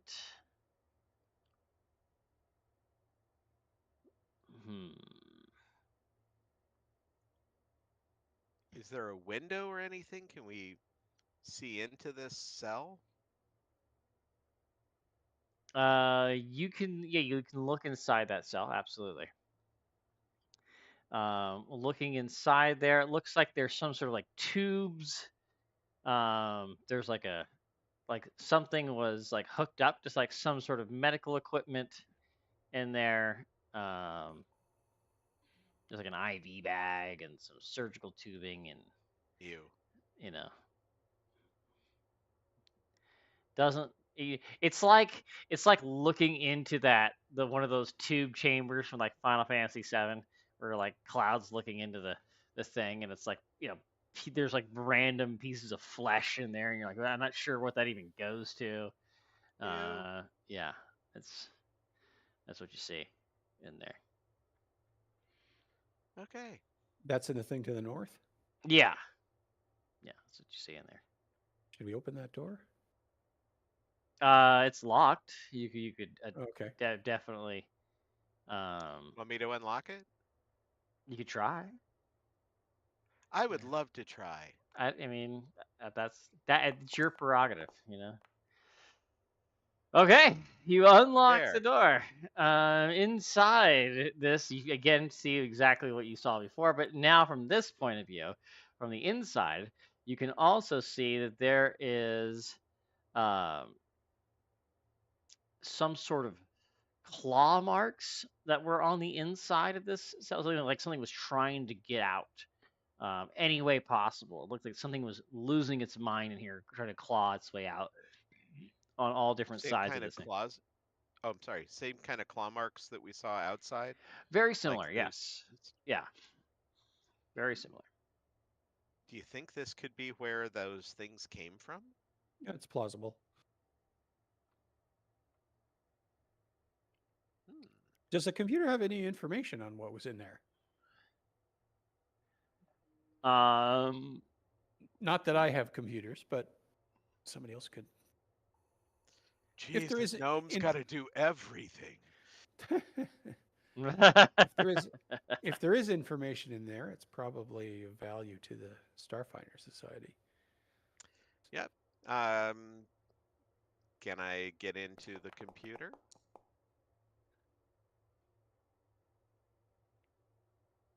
I don't like a die that is covered in question marks. This raises so many questions. Yeah, 20 of them. 20 of them to be specific. Yes. Walked So right into that one. you want to, yeah, you can you get over to the computer and you start to tippity tap on the keys or whatever, and then the voice goes, "Oh, you're not gonna find anything. I've already wiped it. Nice try though." Oh yeah, then now I have to try because you've been really incompetent so far. No, I haven't. No, I haven't. No, no, I haven't. Not gonna find anything in there. Nope, not gonna find anything. See, I told you. I already wiped it. And you can't see it, but I'm holding the hard drive right here. It's in my hand. Is there a post-it note or anything under the computer that has the password on it? No, I moved that. No, there's nothing there. No. Look under the monitor. That's last week's password. I already changed it.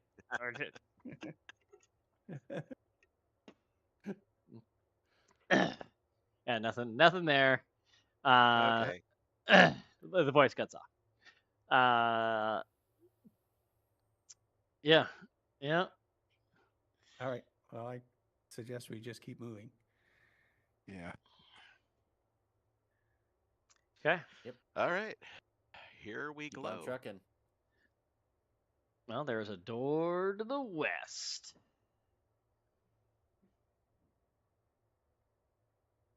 Okay. Once again, check for traps. Just Sure. because that's kind of what I'm good at. Sure. Yeah. And that's okay.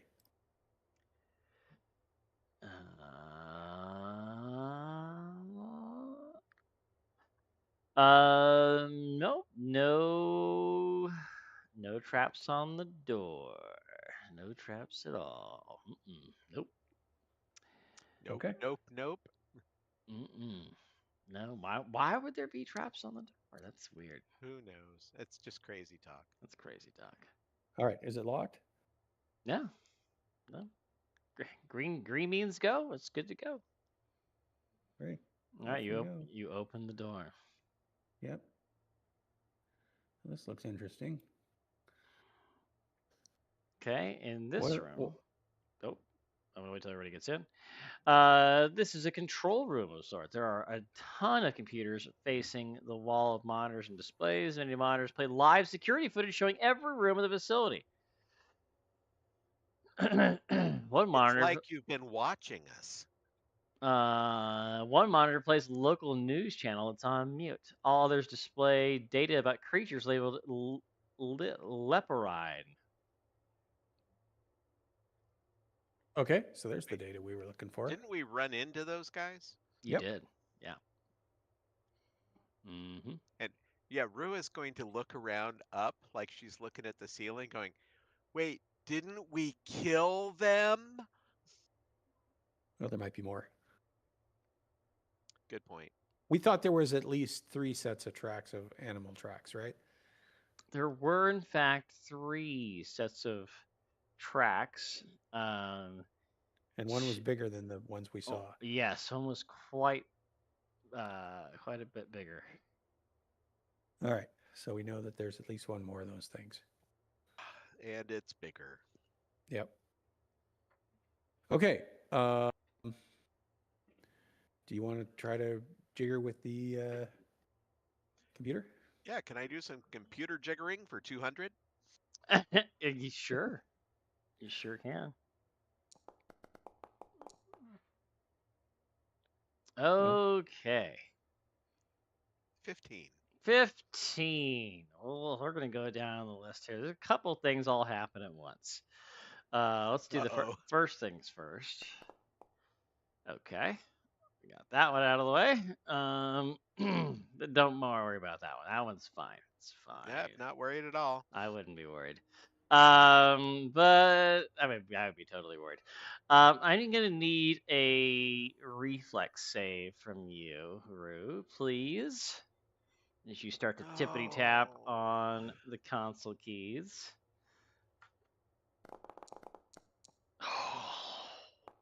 Ouch. You take half of that. You're lucky. You just hit it with DC. It was a DC 12.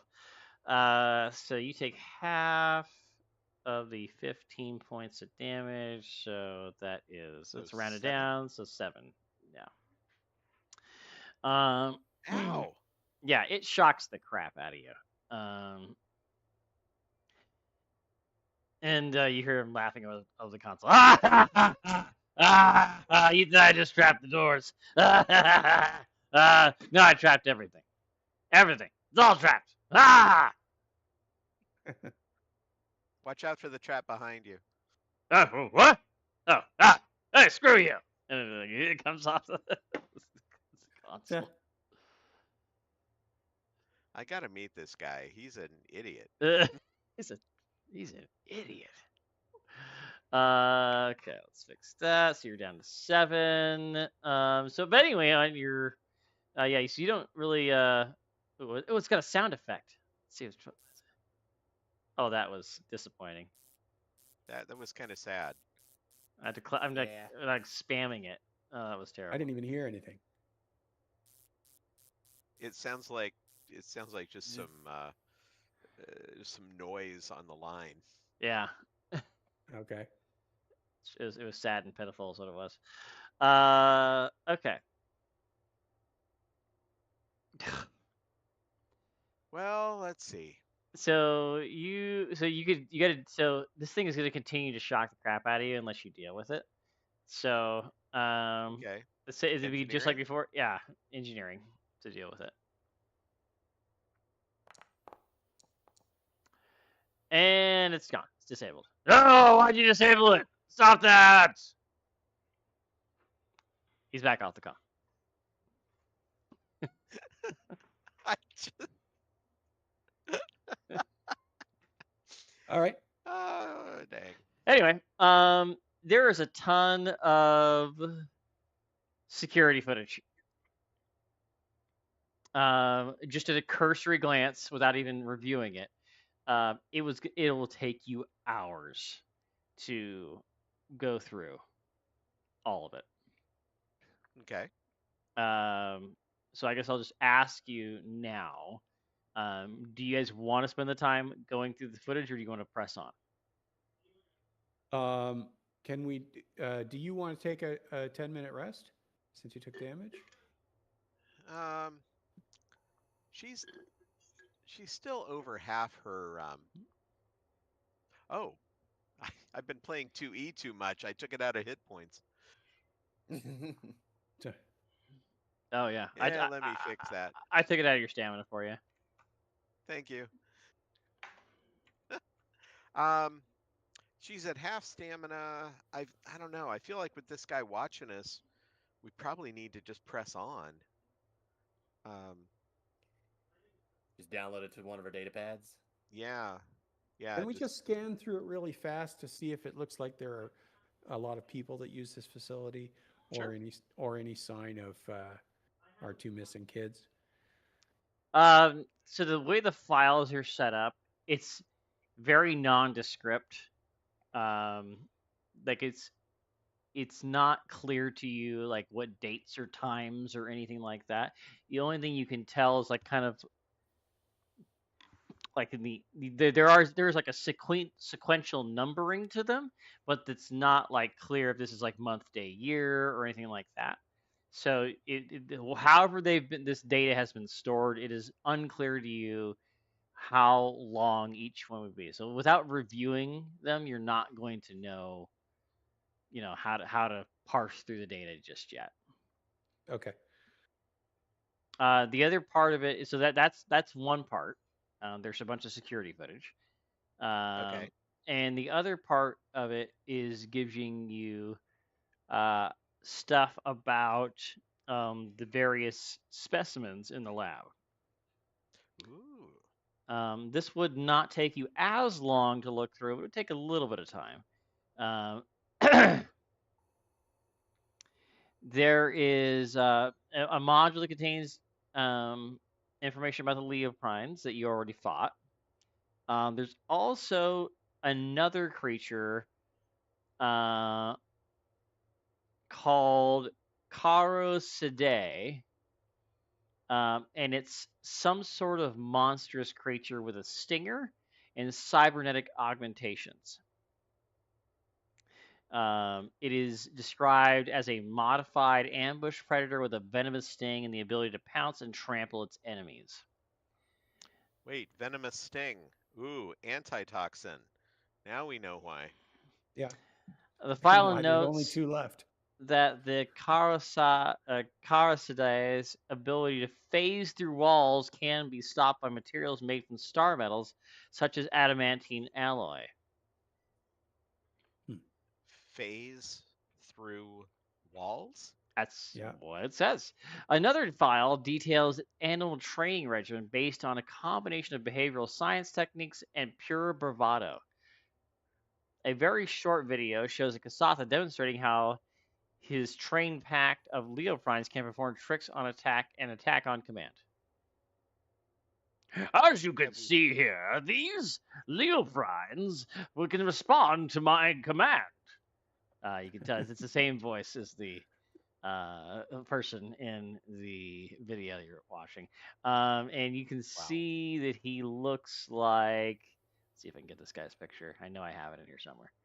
Give me just a second, because I gotta find this guy. Where's he at? Where's he at? Let me at him. I like it when they let me scroll through the whole thing, but it's not letting me do that. What do you hear? No? I'm here. Here? No. Here? There? There? There we go. Look at this guy's artwork. I know it says EU Hadif. That's not true. Look at this guy. Whoa, okay. Yeah. Mm-hmm. Cleverly lit from below. Yeah.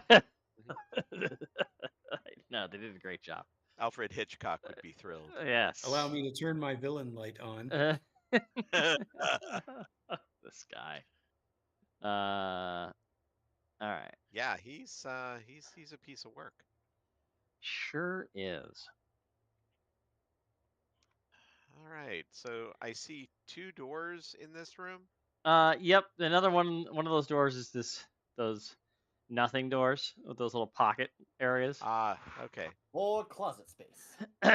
Yeah, man, the people, they were definitely part of the closet makers union that built this construction, so they were making sure they could get dividends for years on this. Well, I everybody wants appreciate what closet they space did. in their apartment. Yeah. Totally. All right. Well, All right, let's press onward. if you've got any storage media, you could download all that crap, and then we could just turn it over to the Starfinders later. Yeah. Can I download it to my comm unit or? Sure. I'll say it takes. Ooh. It's gonna take a while, so I guess I'll leave you the choice to this. You can leave your storage unit there as the download proceeds, or you could stay with it. What do you want to do?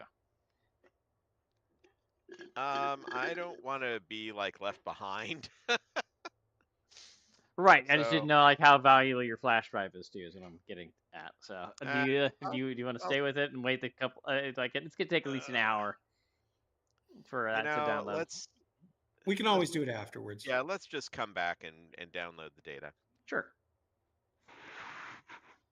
That's fair. As long as he doesn't have some, self-destruct the whole complex if I die buttons. Well, can't be helped. I have faith. All right. So we press on. You press on. Okay, I'll check the door again.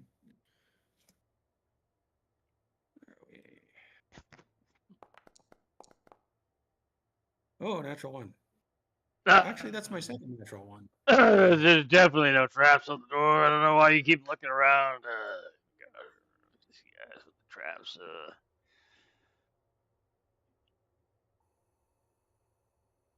I'll try the door. The door opens. Hey, it opened. Woohoo! See, I told you There's another room, guys. So this looks very similar to the the one that you were The- in the one up previously here? with the flesh in the box type one. Um,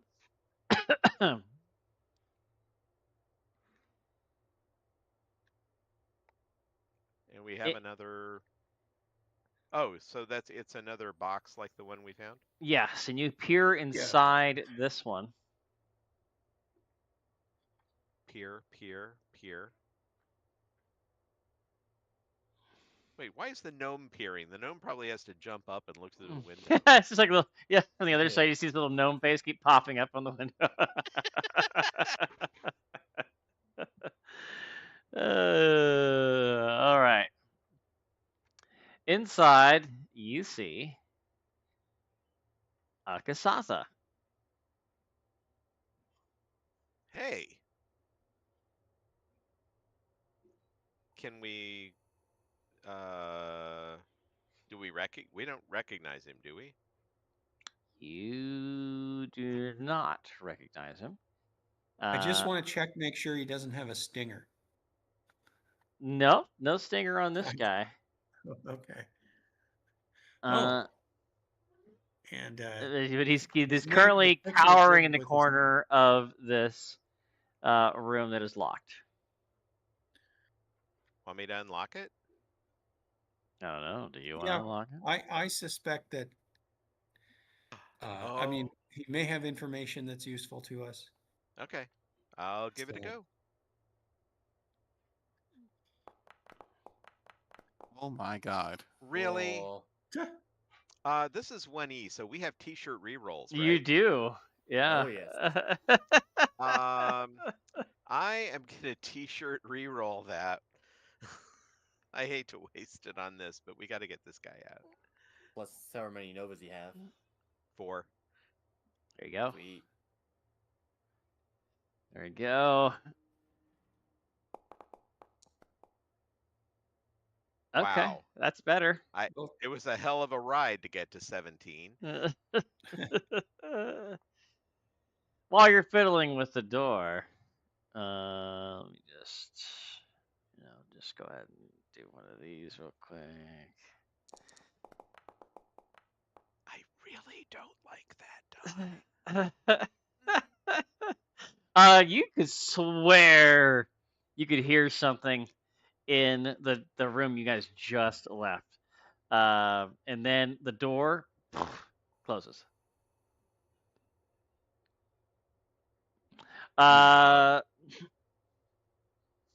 Anyway, you get the door open, and the Kasatha looks up at you, and he goes, "Who are you?" Starfinder Society. Who might you be? Starfinders? What are you doing here? Let's go back to who are you? Oh, I'm Hosa. Who are you? You're Hosa? Oh, congratulations on getting into university. Huh? Okay, sense motive. I'm sorry. Sure. Sense motive on this teenager. Okay. He's clearly terrified. Does not want to know what you're talking about getting into the university, but given the context of finding him in this cell underground alone and scared, maybe that can be forgiven that he doesn't remember. Wasn't it the girl that was Yeah, it was. that got into university? I think it was No. the deer who got in. Yeah. No, No? it's him. Oh, it Oh, is okay. him. Okay. Oh, so we got Yeah. 2 RC types. Yeah. Okay. We came to find looking for girl's Missing name in my people. notes. Nadir. The deer? deer. Did you find her? Is she safe? Well, not yet. We found you. How'd you get down here? What happened? Oh man, we were just hanging out and having a good time, and like we had a picnic and stuff, and these things came out of nowhere, and then like they were shooting things. That's when we ran, and like we went in this tunnel, and then like I couldn't get past this stupid things. They were like shooting at us, and then we got separated. Those things, man.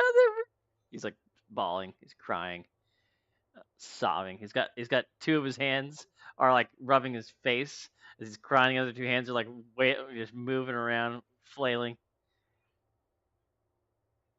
The things that were shooting at you, can you describe them? I don't know, man. They were like cat, dog. I don't know. Shooting. Okay, I don't we see got it. I nothing. just saw things flying at him. I don't know, man. All right. So we calm down here for a little bit. Okay, we can't find a deer if you're gonna be crying meth. All right. Yeah, I think we need one of those sedatives. Wait, they were shooting at you? Yeah, I find that strange. I don't know, man. There were things flying. I don't know. Maybe there were the dog things, and there was something else out there, man. I don't know what it was. But there were things flying at me. Would a piece of cheese calm you down? Like the compartment opens up in LGB, and the cheese dispenses.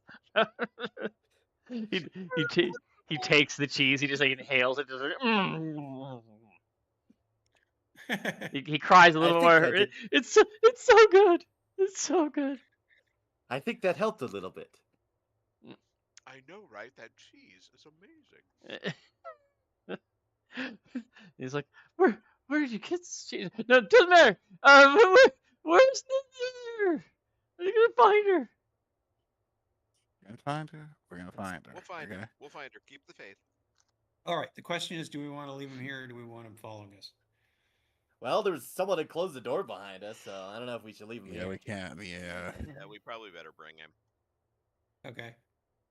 All right, I'm gonna represent him as loot box.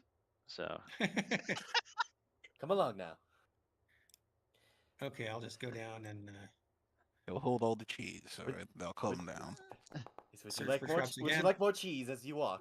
sure, man. Dang, good perception roll. All right, Yeah. you check this door, and it looks fine. Okay. We found another hallway. There's a closet. All right. So in this room, it is it's just another closet. It's a closet within closets within closets. The layer of closets, and storage facilities. I mean, I guess you could like shove them in one of these rooms and like lock it. You could do that. That'd be a thing. But I guess now that I think about it, the fact that there's something out there that you haven't seen that phases through walls, I mean that is actually pretty horrifying for a level 1 scenario, personally. Yes, it is. I mean, we still can't leave them if they face the walls. Phase it's like through blocking walls. does nothing. Yeah. I mean that is just. It's just something else. But it does have a neatness complex, so it did slam the door behind us. Okay, so I'll check for traps again. Sure. As you So- are going up to the door to track this one, the door shuts behind you. Over here. That's unsettling. Okay. Hey, the door opened. Yeah, this door is fine. Let's talk about what you see in this room. We finally found a big room. It is a big room.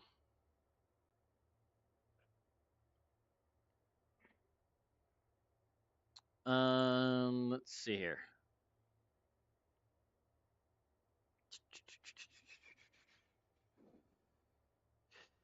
Okay. You can see in this room that there is. I need to check one thing actually real quick before I go any further.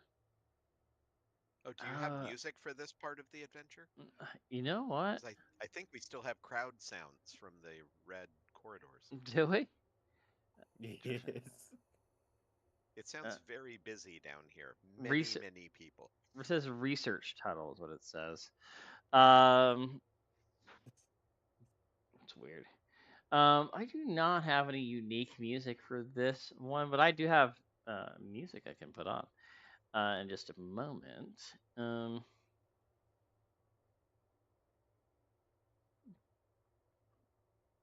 there goes a motorbike. Weird. Okay. I wonder if it's research tunnel. It's the only thing I have going. Okay.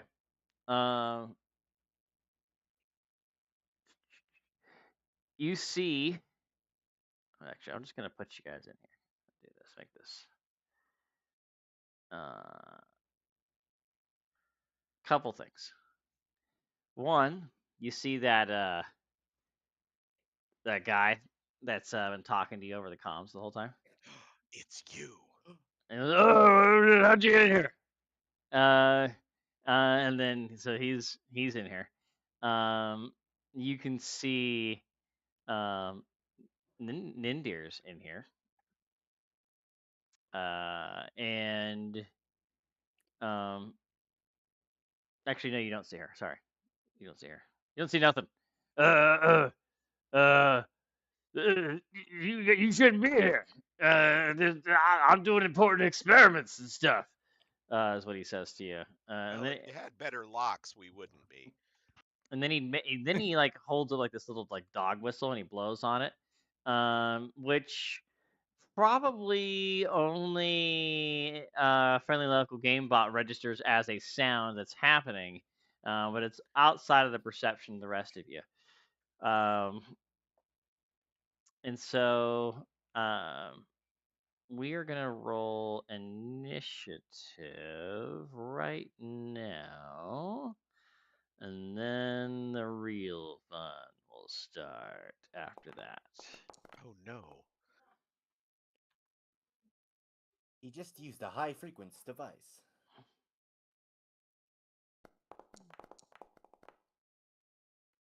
Oh yeah, Rue. Good job, girl. That's better than I got last time.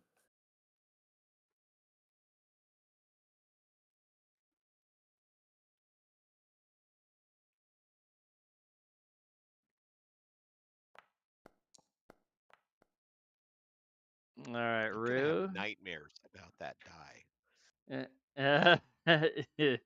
Rue just needs you to roll initiative, and then we are good to go. Oh, I thought I did. I'm sorry. Let me do that. Be the cross swords at the top. Yeah, I hit the cross swords, and then somebody else rolled right as I got there, and I thought, oh, that was mine. Oh, yep. Classic. Happens to me all the time. All right. She's so distracted laughing at the dude that she forgot to look for the monster. Makes sense. All right. Well, because reasons, this creature phases into existence ahead of you. So it's going to get to go before you in what we'll call a surprise round because it got a 31 on its stealth earlier. And there was no way you guys were going to see this creature. But what materializes in front of you is something that looks like this.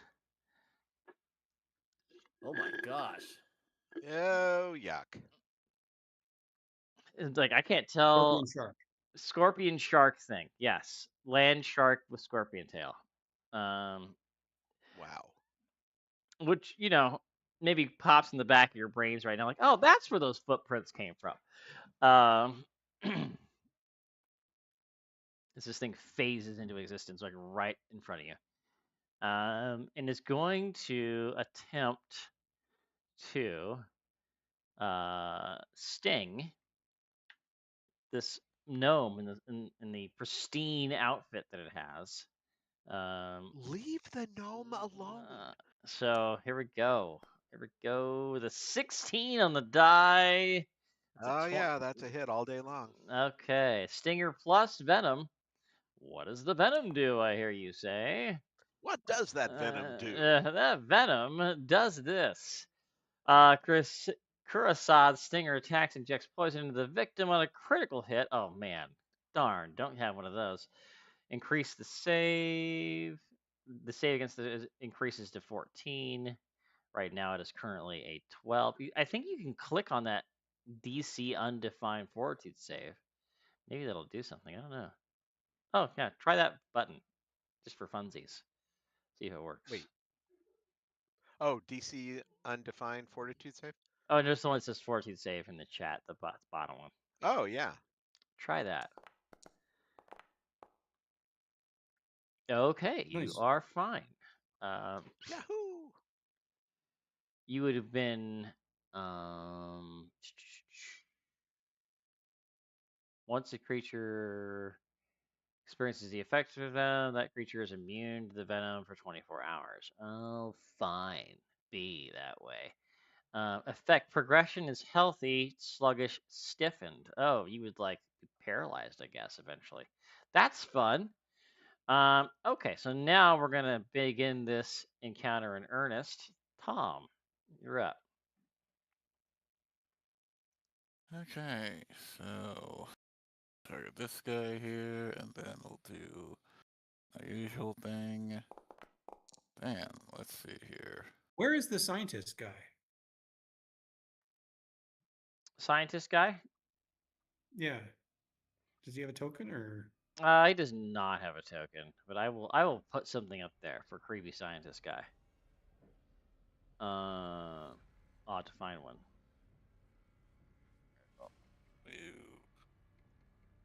Move over here, and then probably made it since those others were like 21. This one's a little higher likely. So instead, we'll just go over and give him a shot. See if we can hit.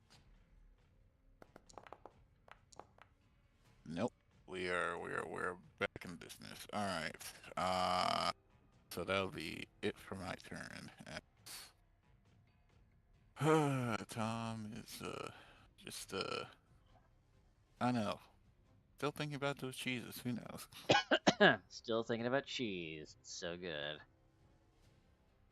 Not to be completely sidetracked, but I cut up a big block of garlic cheese before we started this session, and it's amazing.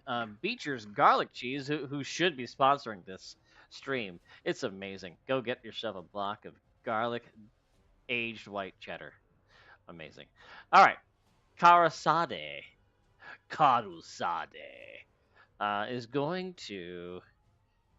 Well, according to the tactic sheet, they are going to continue to wail on the person that they hit, or they're going to do the next super fun thing. Let's go with the super fun thing. They're going to trample all of you because they can. It says speed to move through the space of any and all creatures, at least one size smaller than itself. It has a land speed of 40. So it is going to 1, 2, 3, 4, 5, 6, 7, 8. So all of Ow. you get to, as a full action. Okay, I just want to double check the PDF real quick on something because it's giving me the Foundry's giving me 2 different damages, and I feel like one of them is wrong. They can't both be right. So Is it based on tier? No, no. It like in the thing for trample, it's giving me 1 amount of damage, but then it's also giving me like a damage number. Okay, yeah. Okay, so I think one of them is like the base trample damage, is what it's showing for the ability, but they have modified it correctly, so it should not be. It's so the base for this is supposed to be 3d4 plus 14 bludgeoning, which is not accurate for this one. But I think, let's see. So here's the damage. You take 8 bludgeoning damage, but you can take half damage on a successful reflex save. The reflex save there on that button above is accurate. It is a DC 12. Okay, so Rue's taking half. FLGB's taking half. Wow, exactly. Tom's taking half, and a Catherine Nope. Kel. Oh wait, hold on. You got a cube, Kel? I do. You want to use it? Okay. I mean, up to you.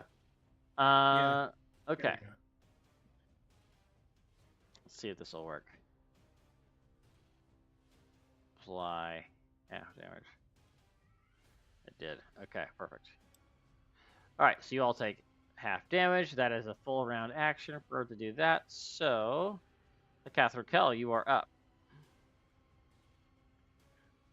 Okay. All right. Well, first things first. You know what? I'm going to step down here. Mm-hmm. Hopefully that makes it difficult for him to do his trample thing again. I'll swift action to use my overbearing stare. So he's got to do will save. Where is my thing here? Here we go. 14. He's got to make. Fail. Nice. Okay, so his AC is down by 1. Okay. And then I will hit him with a mind thrust. Okay. Oh, look. Damn it, it disappeared again. Try harder. Yeah, no, it's another one of those things I had to.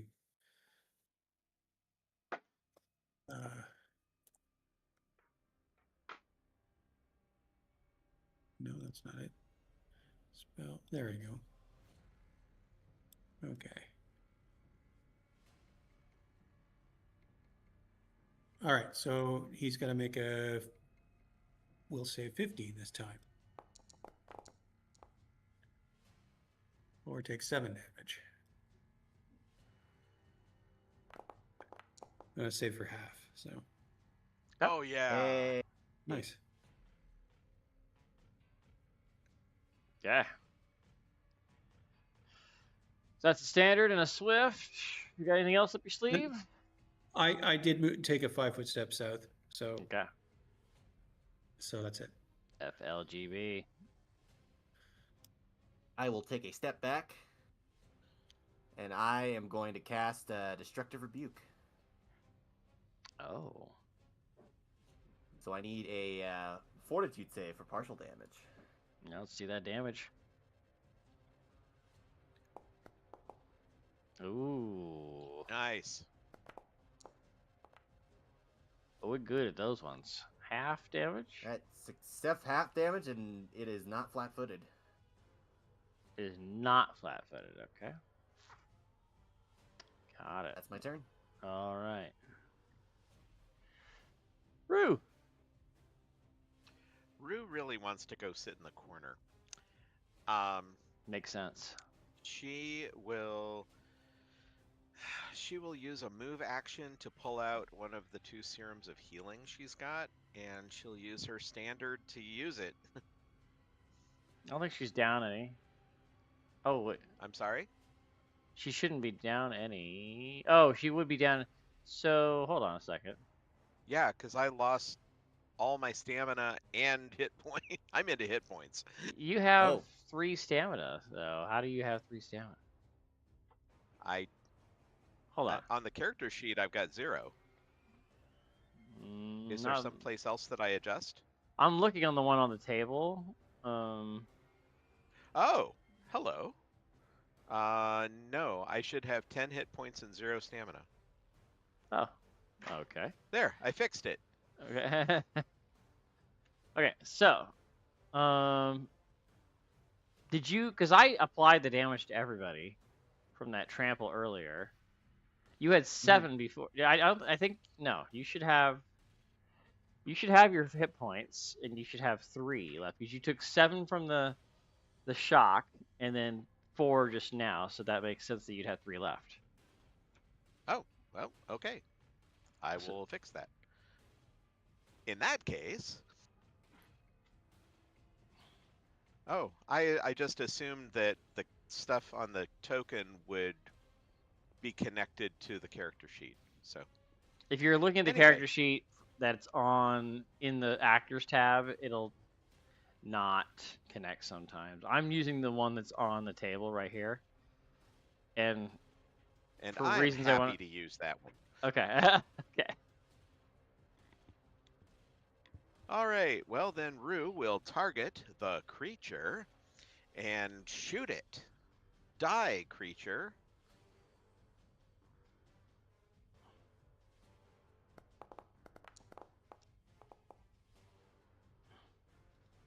Did you Yay. want to take a step back first? Think you're No, so I standing. need to use the move to target. Oh, right. All right, and for damage, take that. Take 4 electricity. Zap. And that's end He turn. flipped over.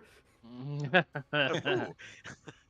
We've achieved a new level. This is not my final form. So Yeah. yeah, it swings around. That shark face comes right into yours, and it's gonna try to bite you, Rue, No. for a reaction. Wait, does it have reach? Oh yeah, it's a large creature. Absolutely. Oh, well, not all large creatures have reach. That's why.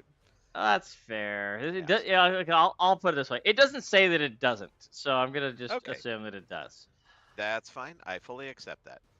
So 20 to hit, and then If Rue had been thinking clearly, she would have verified that. 12 Oh, points of Jesus. piercing damage. Those shark jaws just wrap around your arm where you just shot it. Ow. Chonk. So now you would be in hit points. I will Now I adjust, am in hit points. I will apply the damage. Oh, Oh, let me- thank you. I already took out the stamina. Okay, I'm gonna put the stamina back so it calculates properly. Boom. Okay. Ow! Ow! Ow! Yeah. It's holding on to you. Okay. That would be like a cool high tier version to like add plus grab or something. Tom Percy. Well, like we tried before. We'll Mhm. try it again. Do it. What do I roll? Hey, look at Hey. that. See if we can get flat. Alright, so he's flat footed to me for now. And then we'll try again. Jesus Christ. Oh. You want to re-roll that? Yes. Oh my god. I'll just tell you behind the Okay. screen, this is the final encounter if you haven't figured it out. So, like, if you got something, this is now smoke 'em if you got 'em kind of situation. Yeah, alright. So lose or roll on this. Hey, Finally, that's I better. like that. Hey. Gotta get my damage, and damn. Oh, look at that. Look at Oh, that. yeah. Yeah. All right. Worth it. Definitely have its attention for now, and that'll be my turn. And now it'd be Staying at the same spot. flat-footed. I noticed the blood Yep. splatters going all over when he gets badly injured. Seriously. Oh yeah. That's pretty cool. And now it's his turn. I think the mod is called Splatter, I think. And then you can change the blood color of every creature. Like it would say it's like the SROs, you can make them like gray, so it's like oil that comes out, or you can play around with it. It's kind of cool. All right. I'll have to get that one. Yeah, it's a good one. I think the trample has to reset. I don't remember. I'm not gonna worry about it, but I'm not gonna do that. It is going to lunge forward. It's gonna, I guess, step there. It doesn't need to step, but it's gonna. It's going for that big juicy Tom Percy. Gonna bite you. Or do I hit you with the venom? I I don't know. No, he's gonna want to venom you. Let's do it with the venom.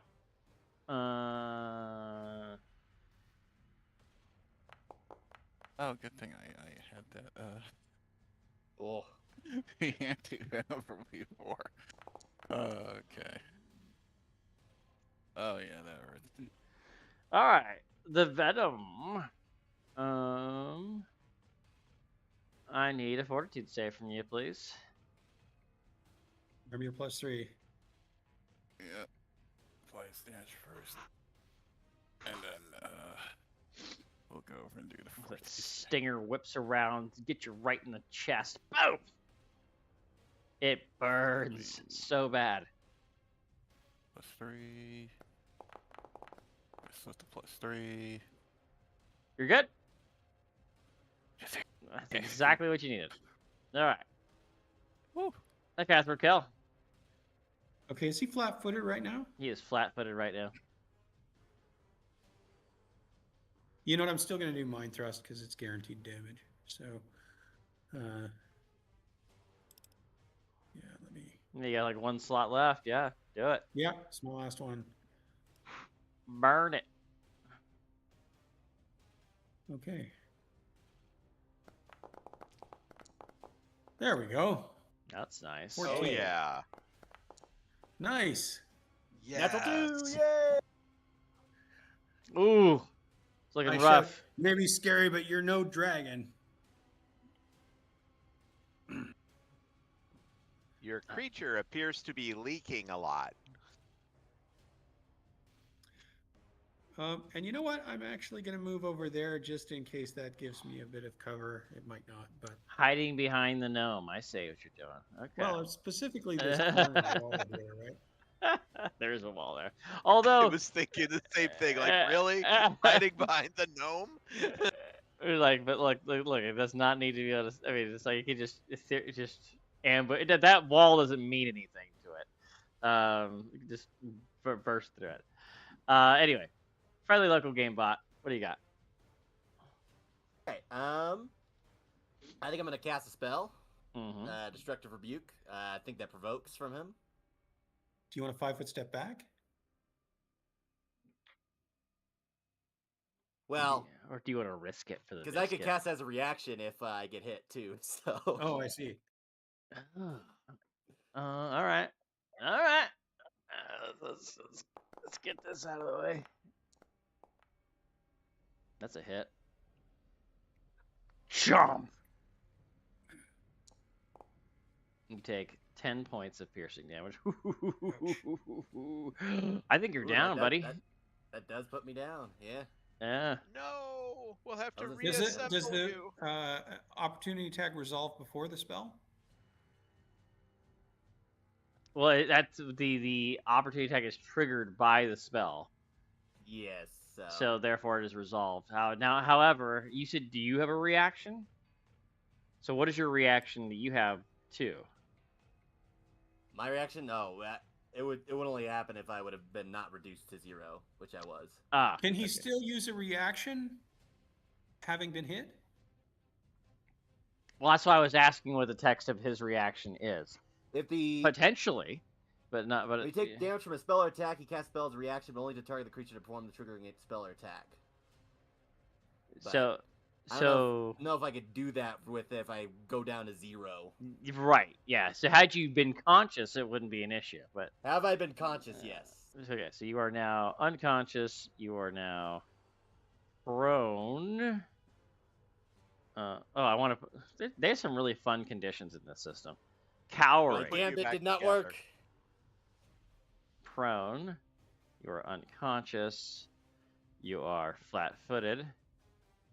I guess dying would be the word. It's not dead. Okay. Stack those conditions. Okay. That's the thing that happens. You don't move an initiative in this system, so that is you. Rue. The SRO has gotten down. Great. That is not good news. Just go for the thing. I'll be fine. And it's used its AOL. There's that. Yeah, there is that. Rue will take a guarded step back. Actually, yeah. Good first step. Good first step. 1, 2, 3, 4, 5, 6. 1, 2, 3, 4, 5, 6. Man, that's just. She's asking for it if she goes for Altronus. Altronus, is that you? Yes, I'm the real villain. Oh my gosh, this is a simulation. I'm tired of no one picking me as the free jet, and I'm going to kill you all. Oh gosh. You know what? Rue is just, God, might as well because the dang thing's gonna go tromping through walls. She's gonna move.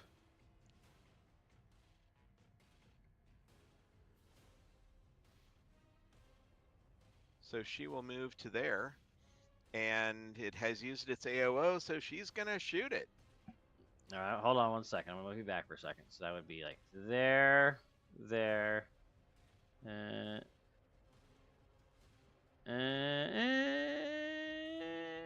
mean, you get right there. I don't know if it makes a big Okay. difference, but That works. yeah. And now the shooty.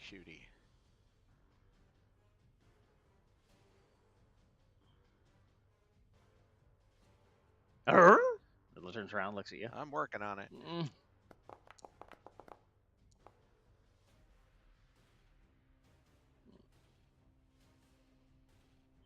Yeah, it's still got a -1 to its AC. Only 2. Okay. Tom, Hit it, Tom. I'm telling you right now that you need to hit this thing, or things are gonna get really ugly. Oh. So we'll go over. No pressure. God. One second. No. Okay, well that's just a trick attack. It's just trick attack. I mean, honestly, you could definitely take this guy down if you hit him.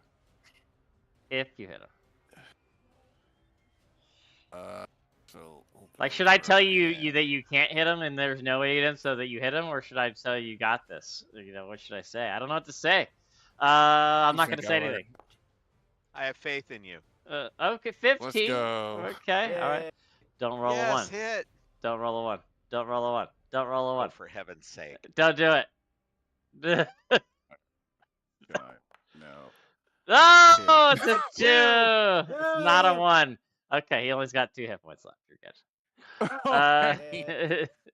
All right, but just for funsies, I want to see what he would have done on his next turn. I want to see what damage he would have done to you guys. Okay, so 8 bludgeoning. Okay, so that means that Rue would have gone down if failing the save. SRO. You would have taken a point of resolve to stabilize, which you look, and then you would have taken 2. You would be at death's door, stabilized with 0 resolve. Oh man, and Tom, you would have been fine, and yeah, so you and Tom could have run back out and got Hosa, and lived to fight another day, I guess. So. And fed Hosa to the creature. Yeah. You stand right here, and we're gonna go get help. Yeah, your girlfriend's in there, man. All right. So this creature goes out. Boom! It hits the concrete with a slap. Fluids come out of it. Altronus in the corner is like, "Oh, my beautiful creature!" And as he's like wailing, you see Nadir sneaks up behind him with some sort of like large blunt object and just wham in the back of his head. And it just takes him down. She's like scarred. Her clothing is all torn and ripped to shreds from like whatever those creatures were from before that you guys fought off upstairs. And she's like scars and scabs. Her boyfriend, Hosa, runs over to her. Oh, you're alive! And she almost swings and takes him out, and then realizes it's him. She drops the object, and then they embrace, and then you guys have to turn and look away because But this guy, Altronus, he's unconscious, but definitely can be brought to justice for what's Excellent. going on here. Let's read the conclusion, and then we'll get this thing going here. All right. Well, I have rope if we need to tie him up. Let's say, you do that. You get them all trussed up. But Actually, I Rue just have a bunch of oil spilling on the floor. Yeah. Meanwhile, FLGB is he's failing right now. No one's attending to his wounds. You're all just watching and things happen. Yeah, Rue actually has binders. She has restraints. Okay. There. For the record, I don't have any healing left, but I can cast Stabilize on. I think that works on SROs. Yeah, I think it's fine. I'm just gonna hand wave any of that stuff, so I'm not gonna worry about it. Because I assume you would come to the aid of your fellow Starfinders. So. Oh yeah, 100%. Okay, so you complete your investigation. You've got what is this guy's name again? I feel like it was something. I think his name might be Hyde, Hyde. Let me just double check. The guy that was laughing at you the whole time. Oh, Hines, Hynes is his name. So you guys get Hines, bring him up out of this laboratory underneath the sea of grass. You turn him into the Doyomate or Doyote, the local authorities. Doyonate. And after getting what's her name? Gosh, dang it, Nadir. Rahosa and Nadir, back to their respective places. Cormir is thrilled to have her back. She embraces her father. She cries. She apologizes for being such a jerk to him, and he apologizes. And mom is out there. They're all crying. She gives you more bread and cheese. Oh, that made Rue's day. There you go. And then a similar situation happens when you return Hosa back. Hosa stays back because he doesn't know. He's only heard of the legend of Cormir.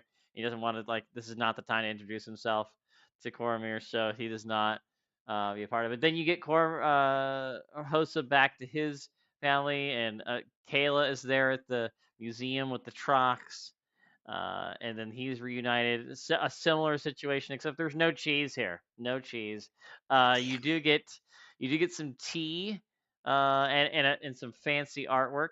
And she promises to commission some artwork depicting all of you and the stories that are told about this.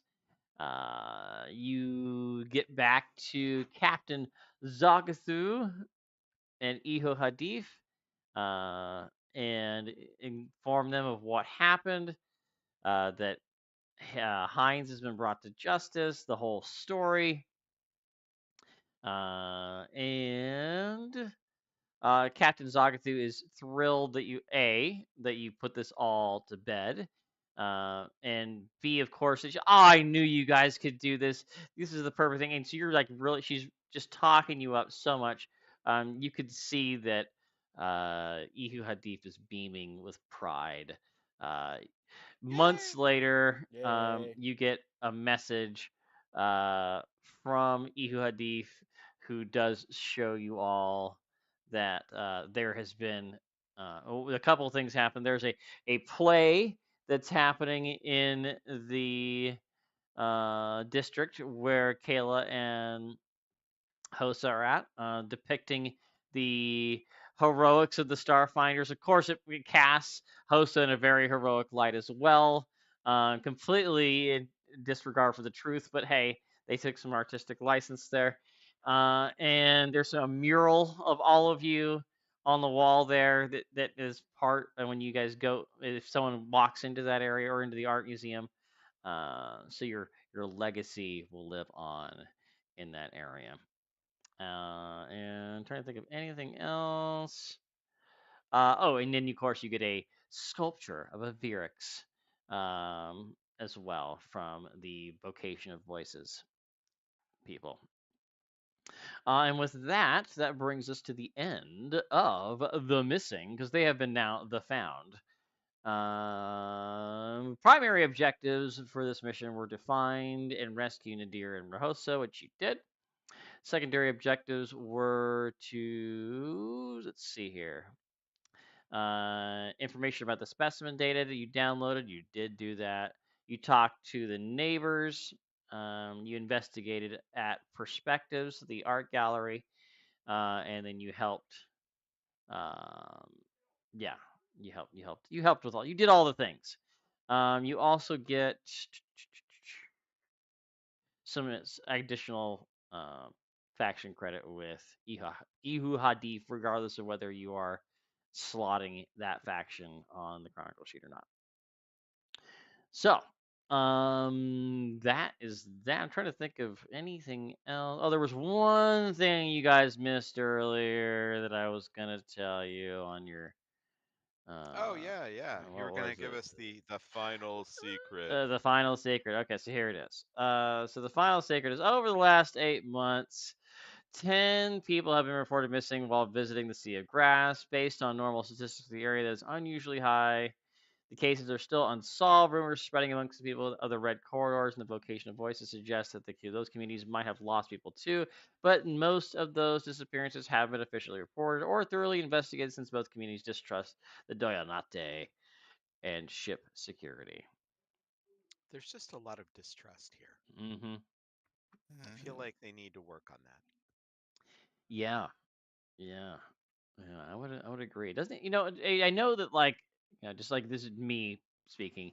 I know that like the leader Zagathu seems to like I'm gonna give everybody their space and this and that, but it doesn't really seem too keen on like solving any of that problem, So Yeah, I don't know. Maybe there's something in the chaos or whatever. I'm gonna get too real with politics if I could think too deep into it, of having varying factions that don't like each other. So yeah, if they all unite, then it'll be a problem. So anyway, trying to think of anything else. Nope, that's it. That's all the things. So I guess I'm gonna awesome. click the button here pretty soon to sign off. Thank you anyone who is out there in the interwebs watching us, or future viewers that watch us. Thanks for hanging out. And next week we'll be doing Starfinder again, but second edition, getting into the new stuff. Yeah, I think it's either something of Morrow or the Corpse Fleet conflict or something. I forget what it is. Anyway, all right. Say goodbye, everybody. Goodbye, Goodbye, everybody. everybody. Bye. Yes, you took the cue perfectly. Thank you. Okay, Thanks. so turning it off in 3, 2, 1. Goodbye.